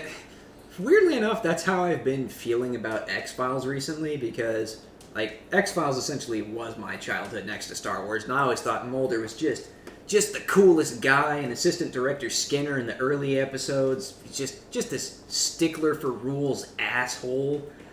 And then as I get older, and I've been watching it again because my kids like X-Files apparently, so good. Right? It's like when you watch Ferris Bueller's Day Off again and you realize that Ferris Bueller is actually a dangerous sociopath and the principal is doing everything in his power to stop him like a good person. Yeah. Yeah, and X-Files is like, wow, Mulder really is just a loose cannon, and Skinner's actually a very reasonable authority figure who's actually giving Mulder a lot of leeway. Right. God, I love X-Files. Or like how when you get older you realize that Jerry's a little shithead and Tom should have made him a long time ago. Yeah. Also, indirectly speaking of X-Files, kind of, not really, sort of, mainly because some of the people involved in X-Files are also involved in Supernatural. They're making a Supernatural prequel series that... Called the Winchester Boys, right? No, it's a prequel series about John and Mary and their adventures. Oh, I think it's called the Winchesters, isn't it? I think so, yeah. And freaking Dean, Jensen Ackles, is the one who's like doing the production and like writing and direction and stuff. Damn it! I mean, that sounds dope. But when I first heard of that, I was like, "Oh, are we gonna see the dad and teenage Dean while they were hunting while Sam was away? I mean, that would be the entire show. Oh god, that would be cool." They might go that route if it lasts as long as Supernatural did, which, as of today at least, Supernatural, weirdly enough, technically classified as a science fiction show, is the longest running science fiction show in American TV history. I wouldn't classify it as a science fiction, but I mean... I feel like it gets to the point where the magic gets explained in such a methodical, like, mathematical way. Like, there's all sorts of different things you can do that, like, it becomes science in itself because it's so explained thoroughly, and there's all sorts of... You get, like, pretty much everything from, like, this will keep ghosts away to this will stop God. Like, and everything in between, detailed and logged. Like, you could probably write a book full of spells that have the entire steps in them if you watch the entire show. Probably, yeah. So it's basically science at that point. Yeah. But, yeah, I mean... I'm glad Supernatural's over, but I'm also glad we're getting more Supernatural, just not the Dean and Sam saga. Right. I feel like this is just another course in a full course meal, but this might be the one right before dessert. Yeah. Or it might be dessert. Also, Dean is Batman now, which, cool. I can't wait to watch those movies. I can't wait for oh my god, Cedric Diggory Batman. Oh, Robert Pattinson. There we Batman. go. Which, from what I've heard from a lot of people talking about, apparently it's going to be more of like a Riddler movie and not a Batman movie. Fuck yeah. I mean, I'm fine with that. Right? Same here, of course. Bring back the Riddler, baby. The Riddler was probably my favorite character in the Gotham TV Gotham show. made Riddler and Penguin the stars of the show, and I'm okay with that. Yeah, it really did. I mean, it was the Commissioner Gordon show for a while, but then the Riddler and the Penguin. But then happened. Gordon became kind of a one-note guy. I've got a gruff voice and I've made a lot of bad decisions. I better make up for what I've done. I love you, but I can't be with you. And I love you, but I can't be with you. Well, someone's got to have the gruff voice of Batman's not Batman all the time. Yeah, But you know who else was the star of the show, and I think actually like carried the first 2 seasons as far as for the good guys? Alfred. Harvey Bullock. Oh, and Alfred. Yeah, I mean, now that I remember Alfred was in the show, Alfred was actually my favorite character. Very good guy. 'Cause- This version of Alfred's got to be. Sorry, this version of Alfred's probably got to be the best. I mean, he's definitely up there. I mean, my favorite scene from the show was when he gets into a pit fight because of Bruce Wayne, and then he proceeds to like beat down this giant 300-pound man while succinctly explaining to young Bruce how you should do this. Oh yeah. Like, he puts him in a fucking chokehold and he's like, well, you see, Master Bruce, if you cut off the opponent's airways, you see, muscles, they take oxygen, and if you deprive those muscles of oxygen, they go limp. Okay, so Alfred and Harvey, Riddler, Penguin, and who's my 6th character? Oh yeah, my favorite villain in the first season. I feel like you guys are just going to eventually name every character. Well, no. I'm about to list my last of my top 6 is actually, who's the Italian guy? The leader of the Italian mafia boss that he's. Falcone? Falcone. I love Falcone. Falcone. No, not Falcone. Falcone's the old man. I'm talking about the other guy. Shit, I can't remember. I know who you're talking about, though. I also thought Jerome was a pretty cool character. Oh, you mean the Joker? Yeah, not the Joker. The proto-Joker. Can't use that. I don't know what his name is. Well, I mean, his name in the show was Jerome. No, not you. Or not him. The other guy. Oh.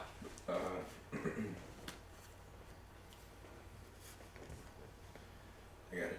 I mean, you guys keep talking. I'm just gonna look it up real quick. Oh. Well, I haven't seen this show like at all, so I'm kind Oh, of you just should listening. because it's really good. Yeah. I have that. That would be the 63rd show on my list of shows I need to watch. That should be in your top 4. Dude, I already have a top 10 and then another top 10. All right. Well, are you getting on it, or are you just kind of like watching what you've seen already? Dude, I'm on my second top 10 list out of like 6 top 10 lists. I'm working on it, okay? I'm trying. This is a whole joke, Kendrick. I don't have that many shows I need to watch. I'm laughing. All right, well, Jimbo, as the other Warhammer 40k connoisseur here, where should we start explaining Warhammer 40k to Kendrick? Blood for the blood god. Skulls for the skull throne. No, I like. Tell them about the orcs. They're very fungusy. I mean, I guess they're pretty similar to the ones from Age of Sigmar. Moroni. but- Sal Moroni. I like Moroni. Okay, Yeah. thank you. I'm glad you looked that up because that was going to bug me too. It was bugging me. I mean, if we want to explain the orcs, I feel like we have to try to explain the war Well, first. are they all related to other versions of orcs where they're more of a... They basically just look like them. They look like orcs from other stuff, but they're entirely other versions of Warhammer. Like Age of Sigmar talks about the various tribes of orc, and they are beings, but they're like a mold. Yes, they are related to that. Oh, okay. So what's their place, their status in the 40k world? They A roll. Roomba gone rogue. Yeah, they kind of roll wherever they want to, and all they want to do is Whoa! yeah, they want to fight and they want to loot. So are they like the ogres from Age of Sigmar and the blood suckers or whatever, where they just want to eat people, or do they just want to kill people?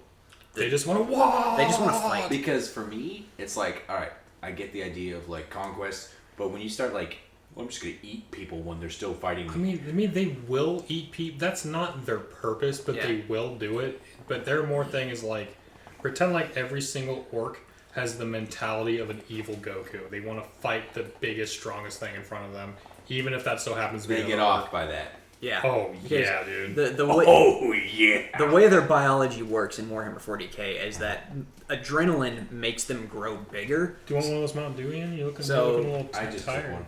Yeah, good. I hope you did. Yeah. They're in the fridge. Do you have to work tomorrow, bud? Do you have to work tomorrow? Oh no, I'll be going to Anchorage tomorrow, remember? Oh, well, then then don't stay on our account, but also don't move on. Hey, I'm trying to keep him here.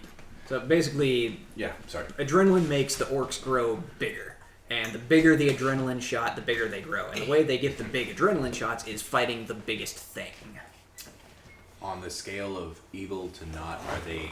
They are chaotic evil, but it's not personal. It's not their fault, is what you're saying. Not necessarily. Chaotic evil is the definition of not personal evil. Well, you can be chaotic evil to a person for personal reasons. I'm saying they're a force of chaos, and all they want to do is fight shit. But not chaos capital C, chaos lowercase c. Yeah, like more like what the meaning of the word chaos is, not like Yeah. the literal chaos energy shit. Because aren't they on the cosmic side? They're on the cosmic side of death, right? They're like, I think if you want to put it technically, they love fighting demons. Love it. And demons are chaos, so they must be death. Because there's no way they're life or order. No, there's a whole different race that's more about the whole death thing. You'll understand it. You'll understand when you're older. No, Like, if you really want to get into the deep lore, the orcs were literally tailor-built for fighting. Like, way back in When the... they started as the Corks. Kind of, yeah. Like, way back in the before times, there was this race called the Catan, who... Was this on the old world or before the old world? Like, this is Warhammer 40k universe, but, like, billions of years before humans were even a thing. Why are humans always late bloomers? I mean, they're really... Teasing you. Yeah.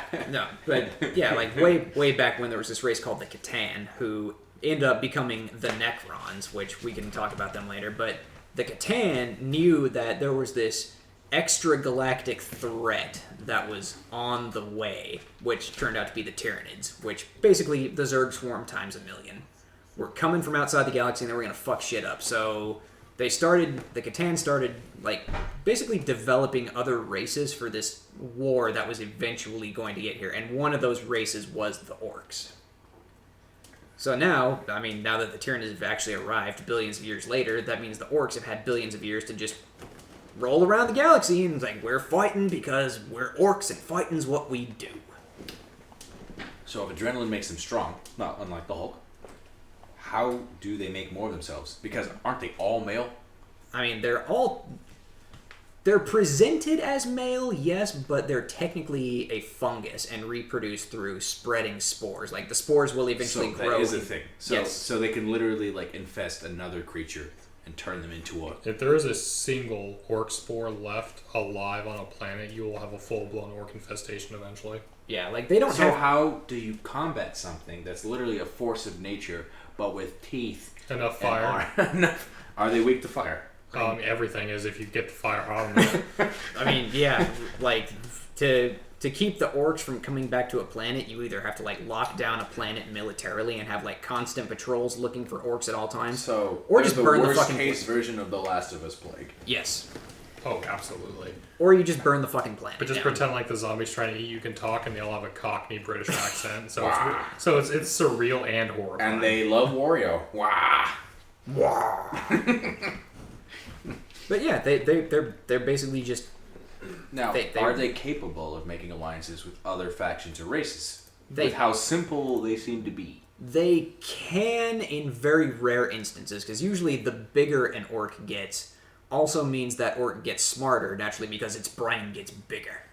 So there have been times when, like, Necrons or Tyranids have showed up where the orcs have been like, That's a little too much fighting. Oh my yeah, god. like that thing is bigger than that thing, so we're gonna stop fighting the second biggest thing and go fight the biggest thing. If the second biggest thing wants to come with the orcs to fight the biggest thing, well, I mean, the second biggest thing can just do whatever the fuck it wants, can't it? But then war later. Yeah. Oh, yeah. But then once the biggest thing's dead, you'll be the biggest thing, so then I'm gonna fight you again. Fight. Yeah. Basically, yeah. Fighting. Yeah, no, they love fighting, and not necessarily even, like, I don't even, like, they definitely enjoy killing to some extent, but it's the fight itself that really gets the orcs going. So they have the mentality of Norse mythology Valhalla, where every morning you wake up and have a feast, and then you fight all day, and then at night your bodies reform after being hacked into pieces, and you all feast and drink. The food is barely even focused on, but basically, yeah. Yeah. Oh, ignore the food. Just Yeah. wake up, fight. Yeah. Next morning, wake up, fight. You wake up, you choose violence. You get tired, you choose violence, and then you wake up and choose violence again. See, that makes me think of that one orc worship that sat there, made the deal in the arena or the planet that they like every day after you die, you come back. Oh to yeah, life. Tuska Demon Killer, Yep. where he went to Korn's planet, and Korn's like, "You just want to fight all day? Okay, fight my homies." Right? Fight my homies forever. This will be great. Yeah, This is entertaining. I'll for me. stroke my chain axe boner the entire time. yeah. That's a meme. I think my favorite orc would be, here we go. I have to dislocate my jaw to pronounce this right. Gashgula Mag Uruk Thraka. Yeah, that was a snap of his jaw, not the... Yeah. No, so this guy invaded this planet called Armageddon and damn near conquered it, but he got into a fight with this guy named Commissar Yarrick, who was a human, so... Well, now you're just making up names. Come on. No, that's his real name, Commissar Yarrick. So the orc uses his claw and rips off one of Yarrick's arms. So Yarrick takes his chainsword and cuts off one of Gaskul's arms, and then they just kind of part ways for a while. They're like, alright, cool. We've both been disarmed. Yeah, They no. both chuckle. Yeah. We should leave. Yarrick passes out, so he's not fighting anymore, so Thraka leaves. But then, a couple of years later, he hops on the space phone, dials up Armageddon, and goes, "Alright, Armageddon, is Commissar Yarrick there? I want to talk to him." They're like, "Okay, shit, yeah, get Commissar Yarrick on the phone." And Yarrick's like a 80-year-old man at this point, and Yarrick's like, "Hello, yes, this is Yarrick." He's like, "Oh, hi, this is Thraka. I'm just letting you know, 1 year from now I'm going to be back on your planet, so you better get ready to fight again." "Are you really coming to conquer this planet again?" "No, I just want to fight you again." "Okay." So he literally didn't come back to conquer the planet. He just came back because he wanted to fight Yarrick. The galaxy's most amazing bromance. So it's like if an orc decided, you know what, I like fighting as much as anyone, but this is personal. I mean, yeah, it was personal, essentially. It's kind of funny, though. But, that you're giving him an accent. So let's give a brief explanation on their connection to the warp, and then Oh, explain okay. their latent psycho power. Okay, so the warp is basically Warhammer 40k's version of hell. That's where all the demons are. But it's also not hell at all. Hey. And there's only like one plane of the warp that's full of demons. And it's a lot of. It's hell. I can But follow that. A layer. It's At like least. it's like the Nether, but if the Nether was also mixed with just like the regular normal space, but then also all the hyperlane space stuff, like where people when they go like hyperspeed through a different dimension, it's like all of those Is it like concepts. the layers of the Abyss in D&D? But Yeah, but that's only one layer of the warp, because Yeah, the warp is also like fueled and formed by like all emotions ever felt by anything sentient in the entire history of the universe. And that's really the important part with the orcs, is that emotion, like concepts like emotion and faith and hatred have an actual effect on the warp. So, the orcs being one of the most populous races in the 41st millennium. We're talking quadrillions. Yeah. I gathered it's Yeah. a space sci-fi thing, so they can do that. Yeah. So, This is impressive even for Warhammer 40k. yeah, quadrillions. So you get, because the warp can also have an Quintillions. effect on reality, you get quadrillions of beings all believing in the same thing, affects the warp enough to make it true in real space. So, orcs believe things painted red goes faster. And so So it's true. when they get in something painted red, it just goes faster. It goes faster. But only the orcs. only for Only, orcs. only for Their the orcs. technology literally doesn't make sense and shouldn't work at all. But they believe it does hard enough, so it's true. Yeah, so the gas gauge will go to empty, and like the orc will be like, "Oh no, we're out of gas," and one of the orcs will be like, in the back will be like, "Oh no, I filled that up with gas like 10 minutes ago," and then poop full. That's cheating. They just can do that. That's cheating. Yeah. So how do you like? So, sorry, Warhammer is not just lore; it's also a game you play against your friends. So Yeah. how do you beat an unending army if you're playing as the orcs? Oh, because the mechanics of the actual tabletop game vastly are way more balanced than the lore of the Okay. world. So, like, way more balanced. every tabletop unit has a number of points assigned to it based on Right. that unit's respective power. So in like an official game, you want to have a power level pretty even for both sides. If Like you can. Yeah, like you can go like 100 or 200 over, and it'll be just fine. So like, yeah, you can only have a set number of units on the table at a time. So you could spend your points. Like if you have 1,000-point army, I could field 1,000 points worth of like piddly little Imperial Guardsmen, or 1,000 points worth of like a Space Marine unit, like squad, and their Primarch would also equal out to about 1,000 points. So that's how the tabletop Makes game sense. works. Like, you're basically saying a bunch of imps versus like a single. A horde of imps versus a hero character and a squad of elites. Yeah. That makes it's like World of Warcraft stuff. Yeah. Like a raid boss with like a few. Or like I was elites. just thinking a bunch of imps, like thousands of millions of imps versus like just Kill Jada. Kill Jada would still probably win, most likely, maybe. Well, I mean, they're technically equivalent the way the one he's trying to explain. Yeah, it's yeah. like about 1,000 imps to 1 Kill Jaden, give or take. Yeah. Yeah, pretty much. But how do you beat the orcs? You pray they leave you alone. That's about it. Which, it's a big enough galaxy. They probably will most of the time. Well, if they can make things reality just by believing it, why can't others? You can, actually. That's where we come to the Eldar, the space elves. Of course. So, Why wouldn't they have elves in space? yeah, so the Eldar are actually responsible for one of the 4 main chaos gods. And it's best described as this. They murder fucked her into existence. What the fuck does that mean? She's an embodiment of every fucked up or regular desire like a sentient person can Yeah, have. like Slanesh is... Everything from like having like a little too many drinks at the bar to like a vampire blood orgy. Slanesh is That's the... worse than Nurgle. Yeah, no, Slanesh is the... That is disturbing though, trust me. Like Yeah. the artwork isn't that bad. It's usually just titties. Still, that Yeah. sounds bad. But- It sounds like basically what you're saying is every form of sexuality is okay. I'm talking animals and stuff. It gets way worse than that. Yeah, we're not gonna We're past that. Yeah, Okay. we're not gonna dive into Slanesh too much. Thank but- you. Okay. I was worried. Yeah, but basically the Eldar, being the space elves, long-lived, very prosperous, very advanced, they started getting into some shit. Like, they started drinking a little bit too much, having a little few too many sex parties, and Took too many drug hits. took too many drug hits. They basically, just because they were so Speaking of long-lived, anyone on load that. they were so long-lived that they got bored that they had to go to extremes to entertain themselves. And this all culminated with them literally all of this lust and pent-up just fuckiness. And leisurely and just fucking wanted to just do nothing but have party. Yeah. Literally birthed a chaos god in the form of Slanesh. Right. But this wasn't the first time they did it.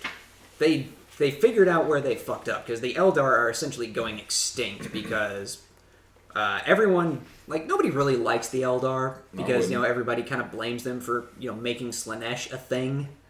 So the problem is that whenever an Eldar dies, their soul goes straight to Slanesh. So they don't want to die, and they also don't want to make more of themselves. No matter what they do, even if they weren't there when Slanesh was made, even if they weren't born yet, doesn't matter. If you're an Eldar, when you die, you go to Slanesh. And you're saying they don't even want to make more of their own kind?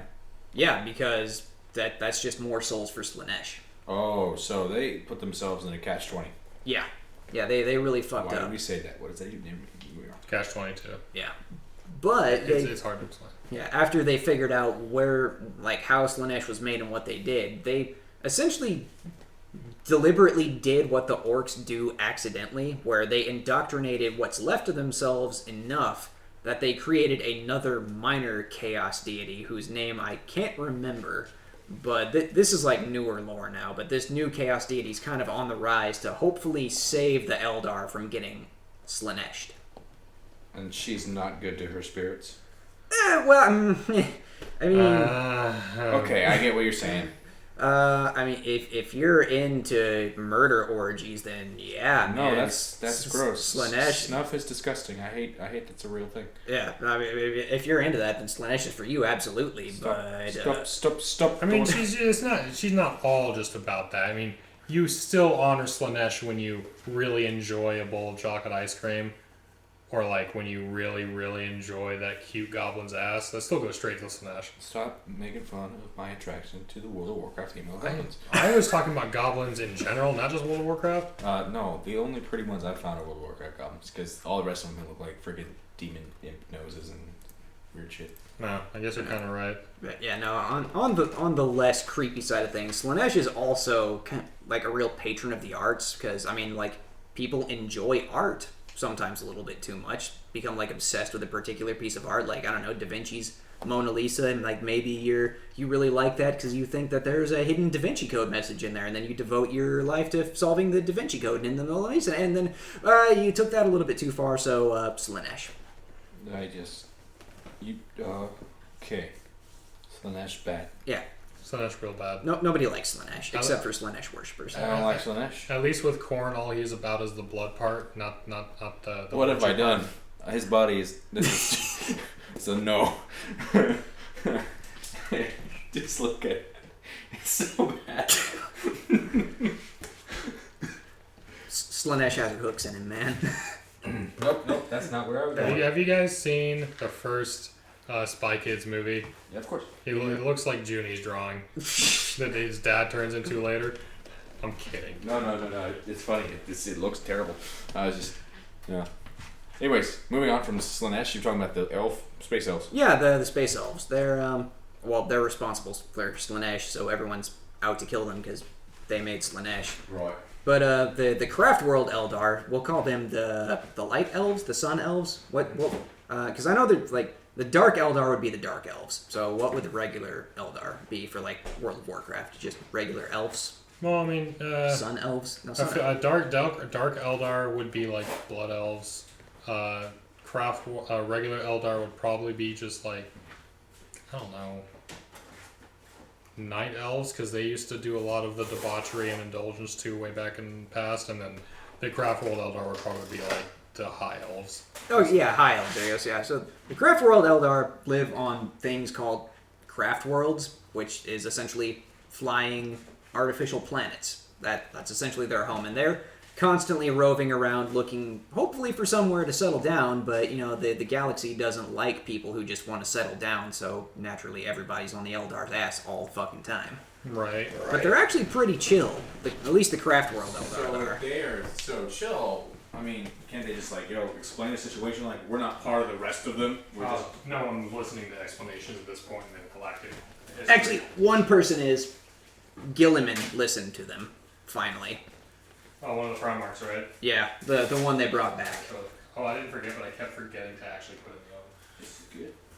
You know, Gilliman actually had to sit down with one of the Craft World Eldar's leaders. I think the name was Yvrain. And Yvrain was basically like, yeah, so we murder fucked Slanesh into existence, but us Craft World people, we don't do that anymore. We just want to not die and go to Slanesh. So then Gilliman's all like, alright, I suppose the Imperium can work with you. That's going to be a process, though, because you did Slanesh, and Slanesh bad. But yeah, give it a couple of decades, and maybe we can work some shit out. Take a sheet, good sir. That's why I got up. And I'll just share a nice spot. Oh no! I'm pacing because I want to. You're not. I'm kidding. I don't give a shit. And then, the Dark Eldar are the ones who like Slanesh, but Please, yeah, we sit on the couch. I fear that's going to break every time you sit on that. Iris would be heartbroken. Yeah. Just take the spot on the couch right here. But Oh, you yeah, were sitting. Well, he was there first, and I was there first. Now it's your turn. Yeah, but we're just kind of going through a rotation. Because I'm going to be sitting in that chair soon, and Ian's going to be hanging up out here. But yeah, the Dark Eldar, they're basically the ones who like Slanesh, so you can imagine what they're like. I'm pretty sure. You know, have you ever seen Hellraiser? Oh God, I get the feeling no, he hasn't. And I probably feel like he doesn't want has, and he just blocked it. I That's don't recall. I mean, I know the Oh, name. thank God. I think I even know the picture of the cover of the book or the movie, Damn it, Vaughn. to. Yeah. but I don't think I've seen it. Okay. Well, I mean, knowing what I know about you, that's probably a good thing. you don't need to see that movie. But, it's just it just freaks were way too into BDSM. Don't worry about it.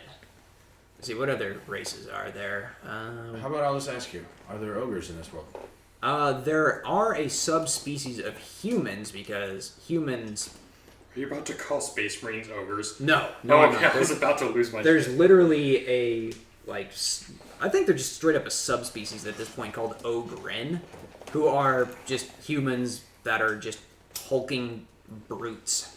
Okay. And humanity really doesn't like mutation, but ogrens came from mutation. But the ogren mutation is stable enough that humanity's like, you're not gonna mutate out of control, so we can use you as like heavy shock And troopers. what's their deal? How did they come to be, if you know?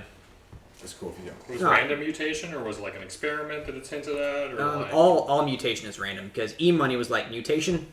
None of that shit. We ain't dealing with that ever. Period. But you know, life finds a way. So I will shoot you. With my imaginary blow dart. but yeah, I'll show no. you a blow dart. I'll blow you. Never mind. I But- knew you were going to say that. No, humans. You baited me! Oh, I'll bait you. Stop.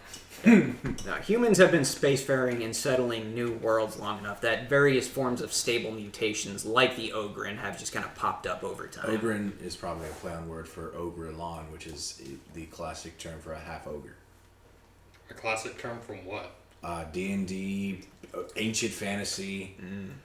I mean, but to be fair, Warhammer 40k wasn't too long after like original D&D. Yeah, no, I Pretty think sure almost simultaneously, maybe like only a handful of years. I think 40k was either late 70s or early 80s when it first came into I being. think D&D was like early mid 70s. Yeah. All right, that's cool. It means that a lot of the stuff is kind of original. if So they're not how more original in related real life. to Warhammer lore is Blood Bowl? Just curious. It's really just kind of a side thing. It I probably think. happened on a planet somewhere once. I mean, yeah, but no, I think Blood Bowl is just kind of its own thing. Like, With the races that Warhammer has. yeah, Gotcha. because there's no fucking way Chaos would ever sit down for a game with actual rules, even though Chaos breaks the rules all the fucking time. Well, I feel like it could make it squeeze in if it was like a Zench thing. Well, if it was Zench, yeah, maybe. But on the whole, Chaos would Oh, not. he'd like Zench. Oh yeah, you would like Zench. Zench is cool. Do tell. Okay, so Zench is the chaos god of fuck. Not really. Oh, no, okay. I was about to say what? No, like there's no good Good. analog for Zench. Zench just gets off on plotting things. So like any like crazy ass supervillain plot you can think of, that's like Zench's bag right there. He loves when people really get into the minutia of how they're gonna get riches or like screw over their business partner or some stuff like that. All right. He's like the great planner, the great manipulator, the schemer. Yeah, essentially. So he's like Jabba the Hutt. Well, I mean, if Jabba the Hutt made plans that wouldn't actually occur for like at least 13,000 years or some shit like that, Hutts can live to be 3,000 years old. well, that's pretty neato. But I don't think they can see literally 1,000 years in the future. Oh, he can see into the future? Oh, yeah, he does. He knows what's going to happen? Yes. Yes and no. In the warp, time is wibbly wobbly, timey-wimey stuff. So, like, the Chaos Gods themselves, they don't perceive time in a linear fashion. They can specifically look at various different points in time pretty much at will. Alright. So, Zench is the one who's like, yeah, alright, here, like in the 31st millennium, maybe I'm gonna... This would be a good time for an orc invasion. So I'm gonna look way back here into like 200 BC, and I'm gonna put the seeds for that orc invasion right there, and then I'm just gonna see it ripple effect all the way. Oh, look at that, an orc invasion in the 31st millennium. So he likes to just watch his plans come to fruition. Yes, he loves it. That sounds like every person.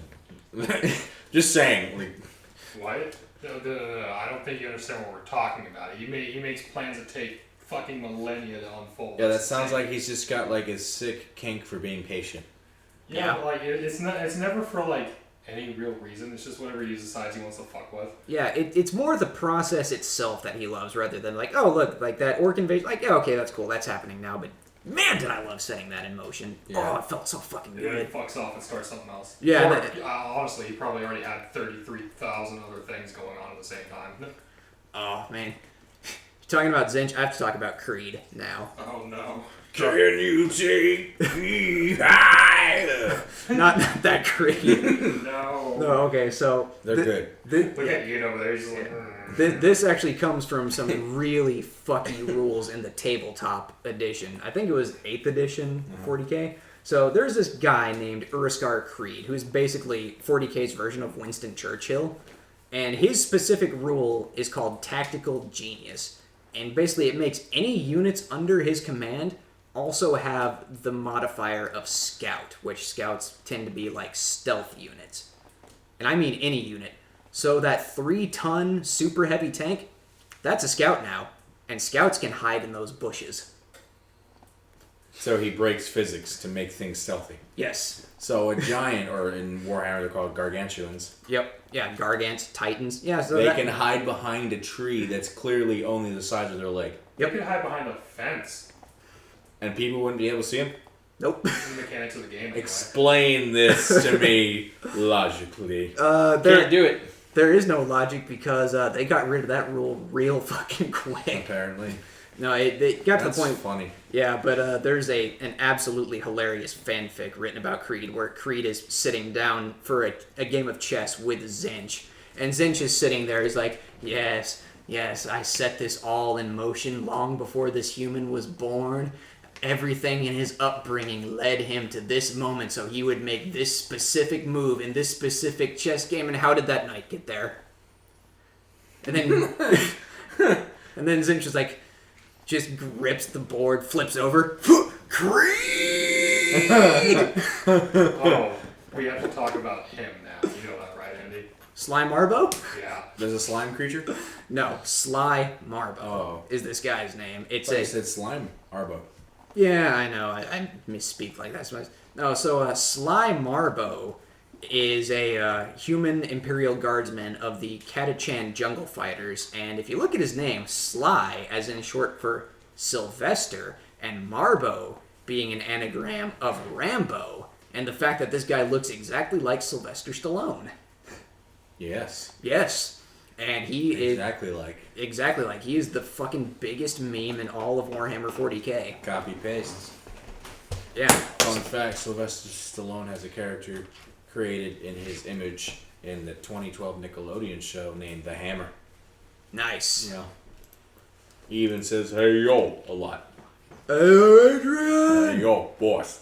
What we gonna do about this? Anyways, go ahead. Yeah, so, I mean, I think all of Sly Marbo's meminess is absolutely 100% canon. So, the Emperor, sitting on his golden throne for the last 10,000 years, he's not actually dead or on life support, which I'll explain the Emperor in a bit. But no, he's just sitting really, really still because he's afraid if he moves, Sly Marbo is going to notice him and want his job back.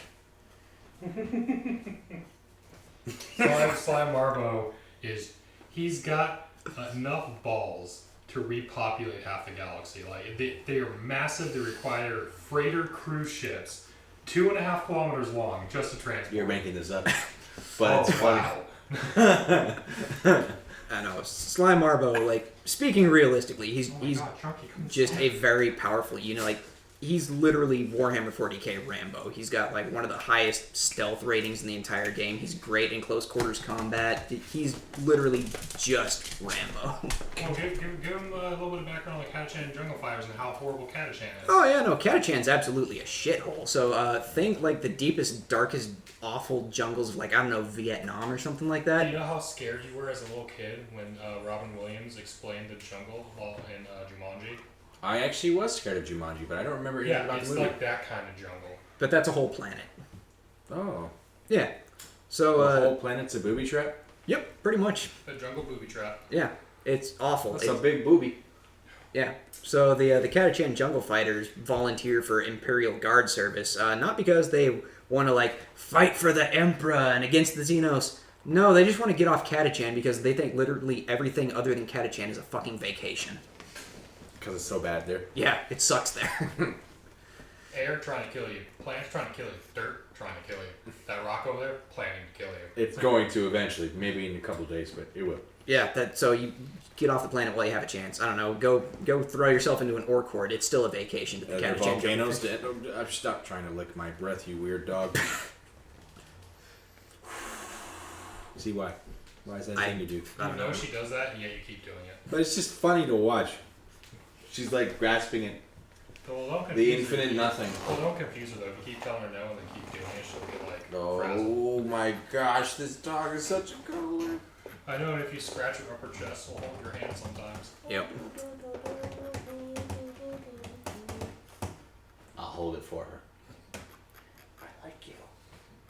Yeah. So talking about Warhammer 40K, we definitely got to talk about the Emperor, because Or E-money. or E-money, Big E, Imps, whatever you want to call him. He is actually subscribed to the podcast. He's a really chill dude. That's not at all true. Okay, so basically the Emperor is the most... Yes, I call him that. I'm contractually bound to call him the Emperor, or E-money. But basically a long-ass time ago on planet Earth, people started developing psychic powers. And psychic powers are tied to the warp, so psychic powers attract demons. This is a very bad thing.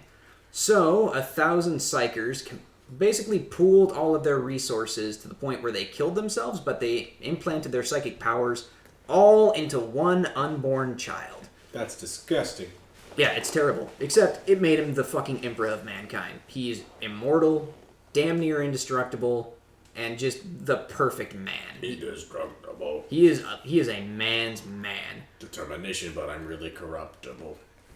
Don't forget to mention that he just so also happened to be several historic key figures in human history. Yes, he did. So, the Emperor was manipulating humanity from behind the scenes because he knew what was out there. He knew what was coming eventually with the threats of the warp. So, he was people like Jesus, Gandhi, probably Winston Churchill. I don't know, just... Basically people who were trying to bring everyone together and or stop world annihilation. Yeah. So like World War II. Well, you're telling me that in this Warhammer world he was all of them?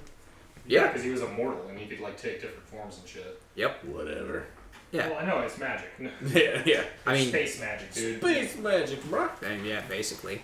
So eventually, once humanity figured out space travel and cracked the mysteries of warp travel, then the Emperor, revealed himself. He's like, "What's up, guys? I'm the Emperor. I also happen to look exactly like Henry Cavill. We're cool, right? So, all this was me, and I can prove it." So eventually, after a very long, bloody campaign called the Unification Wars, the Emperor ruled over mankind and spread humanity to the stars. And then when he got out there and he started seeing all the bad shit that was out there, like the orcs, the Necrons, Chaos, the Tyranids, he needed to upgrade the armies of the peoples. So he invented the Space Marines. And to lead the Space Marines, he made himself 20 genetically perfect sons called the Primarchs. But due to some wibbly-wobbly, timey-wimey stuff, and fucking Lorgar, one of his sons, #blame Lorgar, everything's Lorgar's fault, all the Primarchs got tossed into the warp and scattered across the universe to land on various planets, or just, in the case of number 2 and number 19, never be found again, ever. Nobody knows what happened to them. So then the Emperor had to spend a couple of hundred years going around the galaxy, picking up all of his sons, not all of whom really liked him all that much. I wouldn't. Yeah, no, I mean, E-Money kind of shows up as like, "Hey, what's up? I'm your dad." And then you'd be like, "I've been living on a planet whose atmosphere is poison gas. Why the fuck haven't you picked me up earlier?" And don't forget to remind him of the scale of how long it took for him to find even some of these people. Oh, yeah, hundreds of years. Because the Primarchs are also basically immortal unless they get killed by their brothers. So then, his favorite son, Horus, ended up betraying him because the Emperor is not really the best dad. I'm going to illustrate it like this. So, all the Primarchs are gathered up. The Emperor wants to go back to Earth to work on some super secret science project in his basement. So he pulls Horus aside. He's like, "Horus, you're my favorite son. I trust you. I trust you to lead the war effort out here. I trust you to bring the Great Crusade to fruition, and I trust you to bring the galaxy under the rule of mankind. I'm going to go back to Earth and work on something." "Oh, what are you going to go work on, Dad?" "Oh, I'm not going to tell you, Horus." "Oh, why not, Dad?" "I just don't trust you. Bye." And then the Emperor fucked off to go work on a science project on Earth. And then Horus was like, what? Why the fuck didn't Dad tell me what he's working on? Does Dad not love me enough? I mean, what the fuck? So then, noticing that, the Chaos Gods were like, you having a little trouble there, Horus? Little daddy issues? Huh? You want some help with that? And then Horus was like, I guess. And then, oops, half the Primarchs betray the other half of the Primarchs. There's a big fucking war that happens. A whole bunch of them die. A whole bunch of them go missing. And Horus mortally wounds the Emperor. And so the Emperor has to be stuck on this thing called the Golden Throne to keep him alive because the Emperor, at this point, is working as a beacon for warp travel. So basically, space and time don't make a whole lot of fucking sense in the warp. So the way they navigate the warp is the Emperor sits on his golden throne, he projects a psychic beacon, and they'll be like, oh, the Emperor's over there, so by that logic, the planet I'm looking for is over there, so I'm going to he's go okay that way. with this? Oh, not really. I mean, he's basically dead at this point. Like, he was wounded so bad by Horus that the only way they could even keep him alive and functioning as a beacon was to stick him on the golden throne, and he's basically a corpse. And sacrifice, what, like 1,000 psychers a day to him? Yeah. So he's not alive. He's alive-ish. He is a presence in the warp, but he can't really interact with the physical world anymore. Yeah, I was gonna say, so it's not like he's got needing to eat or anything? No. I mean, except for the 1,000 psychers they have to sacrifice to him He every is a day. corpse. He is a Draugr-looking motherfucker sitting on a throne hooked up to so many hoses you can't count them. Like, Yeah. He is not a living, moving, breathing thing, really. He's basically brain alive, body dead. Yeah, pretty much. Gotcha. Which has actually resulted in one of the most hilarious fucking YouTube series ever. It's literally called, What Would Happen If the Emperor Got a Text-to-Speech Device? What does that mean? Oh, a text-to-speech device, you know, like you type some text Oh, and then right, it and it speaks talks for for you. you. Yeah. And, man, is it a funny fucking show. But, yeah, so the Emperor is dead-ish on the Golden Throne, and he's not around to help humanity anymore, so humanity becomes a gigantic seething pile of fuck that they're doing what they think the Emperor wants them to do, but the Emperor can't actually tell them what he wants them to do, so people are like, well, I think the Emperor wants to do this. No, I would think the Emperor wants us to do this. Sounds like they're taking advantage of someone who can't move, breathe, think, or do anything. Yeah, pretty much. And But like, not consciously, this still happens over the course of hundreds, thousands of years. Like, this shit happens organically without intention sometimes. yeah, I mean, there's a few who have tried to do that shit, and they've usually gotten executed by the Emperor's Inquisition.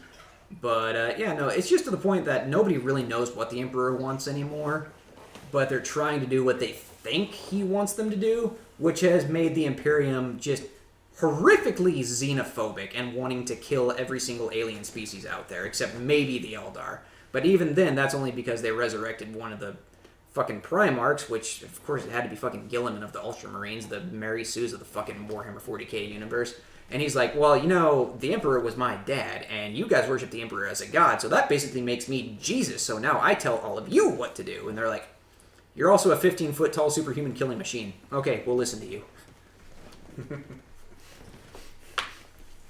You drive a hard bargain there. At the end of the day, it doesn't matter how complicated your politics are. Someone with the biggest sword and the biggest muscles is gonna be like, all right, this shit's over.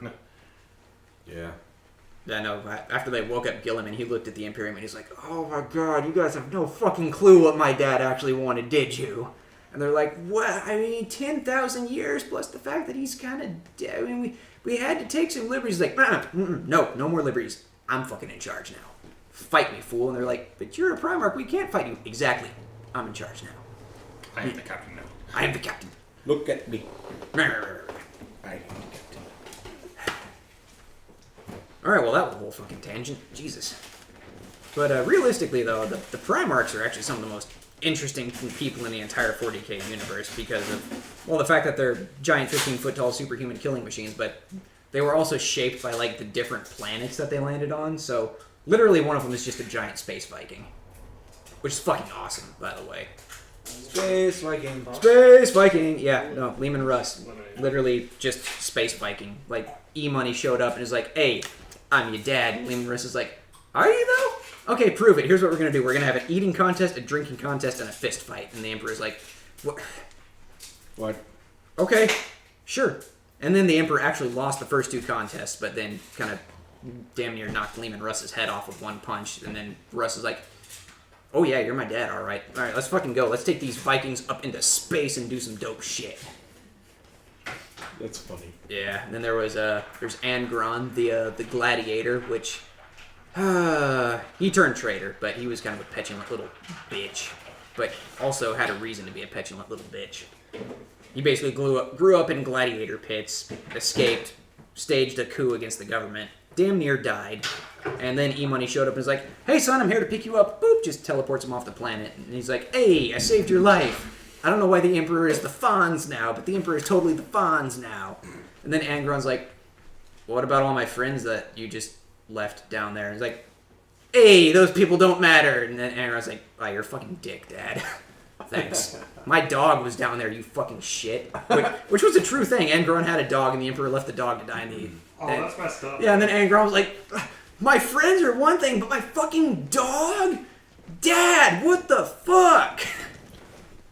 I'm getting a strong feeling that E-Money on a certain level is a lot like Omni-Man.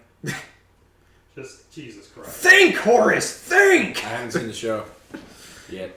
It's pretty brutal, but it's good. Aren't the Yeah, episodes? I don't know if you'll get squeamish or not. No, I'll watch it. It's something I'm interested in. It's so plot interesting, it might make up for how violent it is. But No, if it makes you feel better, there's like no I've seen sexuality. pictures. I know there's lots of blood and Yeah. punching and kicking and bruising and death. Yep, man. Somebody made an animation of Superman talking to Omni-Man. Or, no, it wasn't... No, it was Superman. It was, what's the Superman analog from The Boys? What was his name again?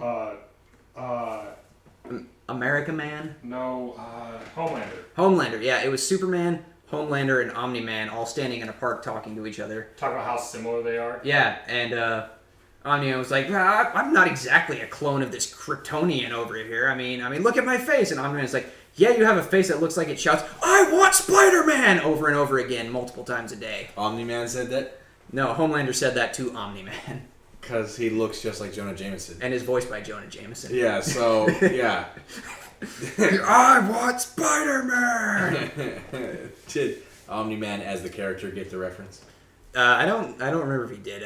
I was like half asleep when I watched this, but I do remember at one point they all start fighting, and then the camera like pans over to a park bench, and One Punch Man is sitting on the park bench and just slowly like looks over at what's going on in the park. And then just battle. One Punch Man could have beaten them all. With one punch, no less. I mean, that's kind of his thing. Yeah. He is a man who does one punch. I don't know, man. I saw a video on YouTube once that made a very, very good argument at just how weak One Punch Man is compared to other series. Except for he's not. Except for he is, because the strongest thing he has killed so far was that weird space emperor dude. The Emperor. Who claimed he could wipe off the surface of a planet. Like, the first fifth of Dragon Ball Z, Vegeta could do that with a finger.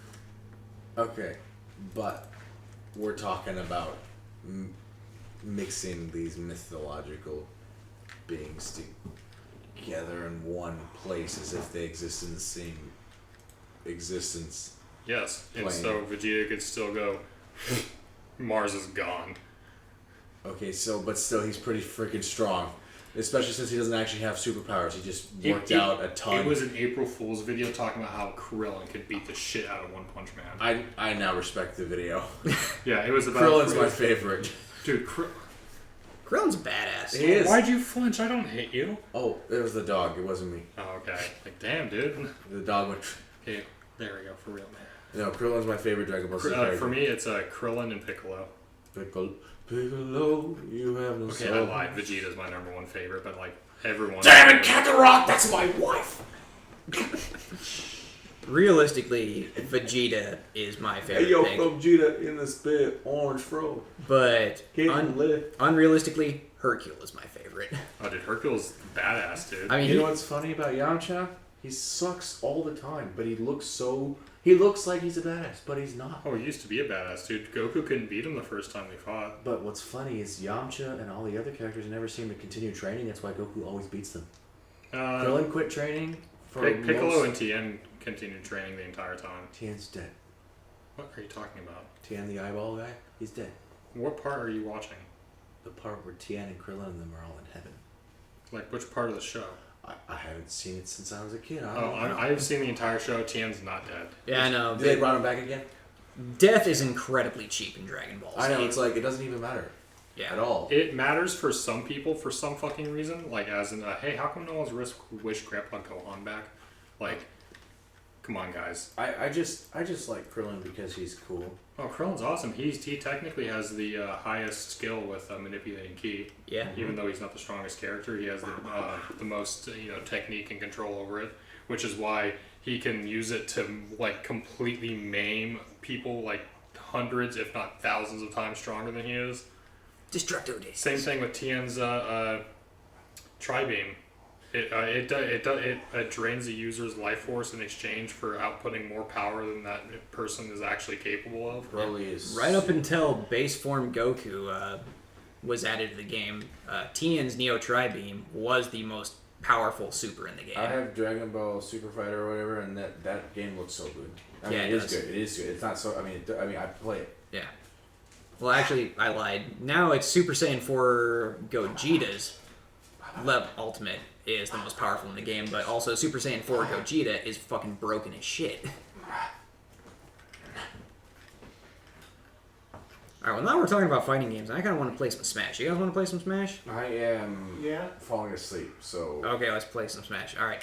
Thank you for listening, like, and subscribe, Thank and you for- comment, and we will see you next time. Thank you for being here. Thank you for being Blood here. for the blood Yeah, gods. fucking Goes slushing, corn for the batching, cornflakes. talking about things and listening to me pet the dog.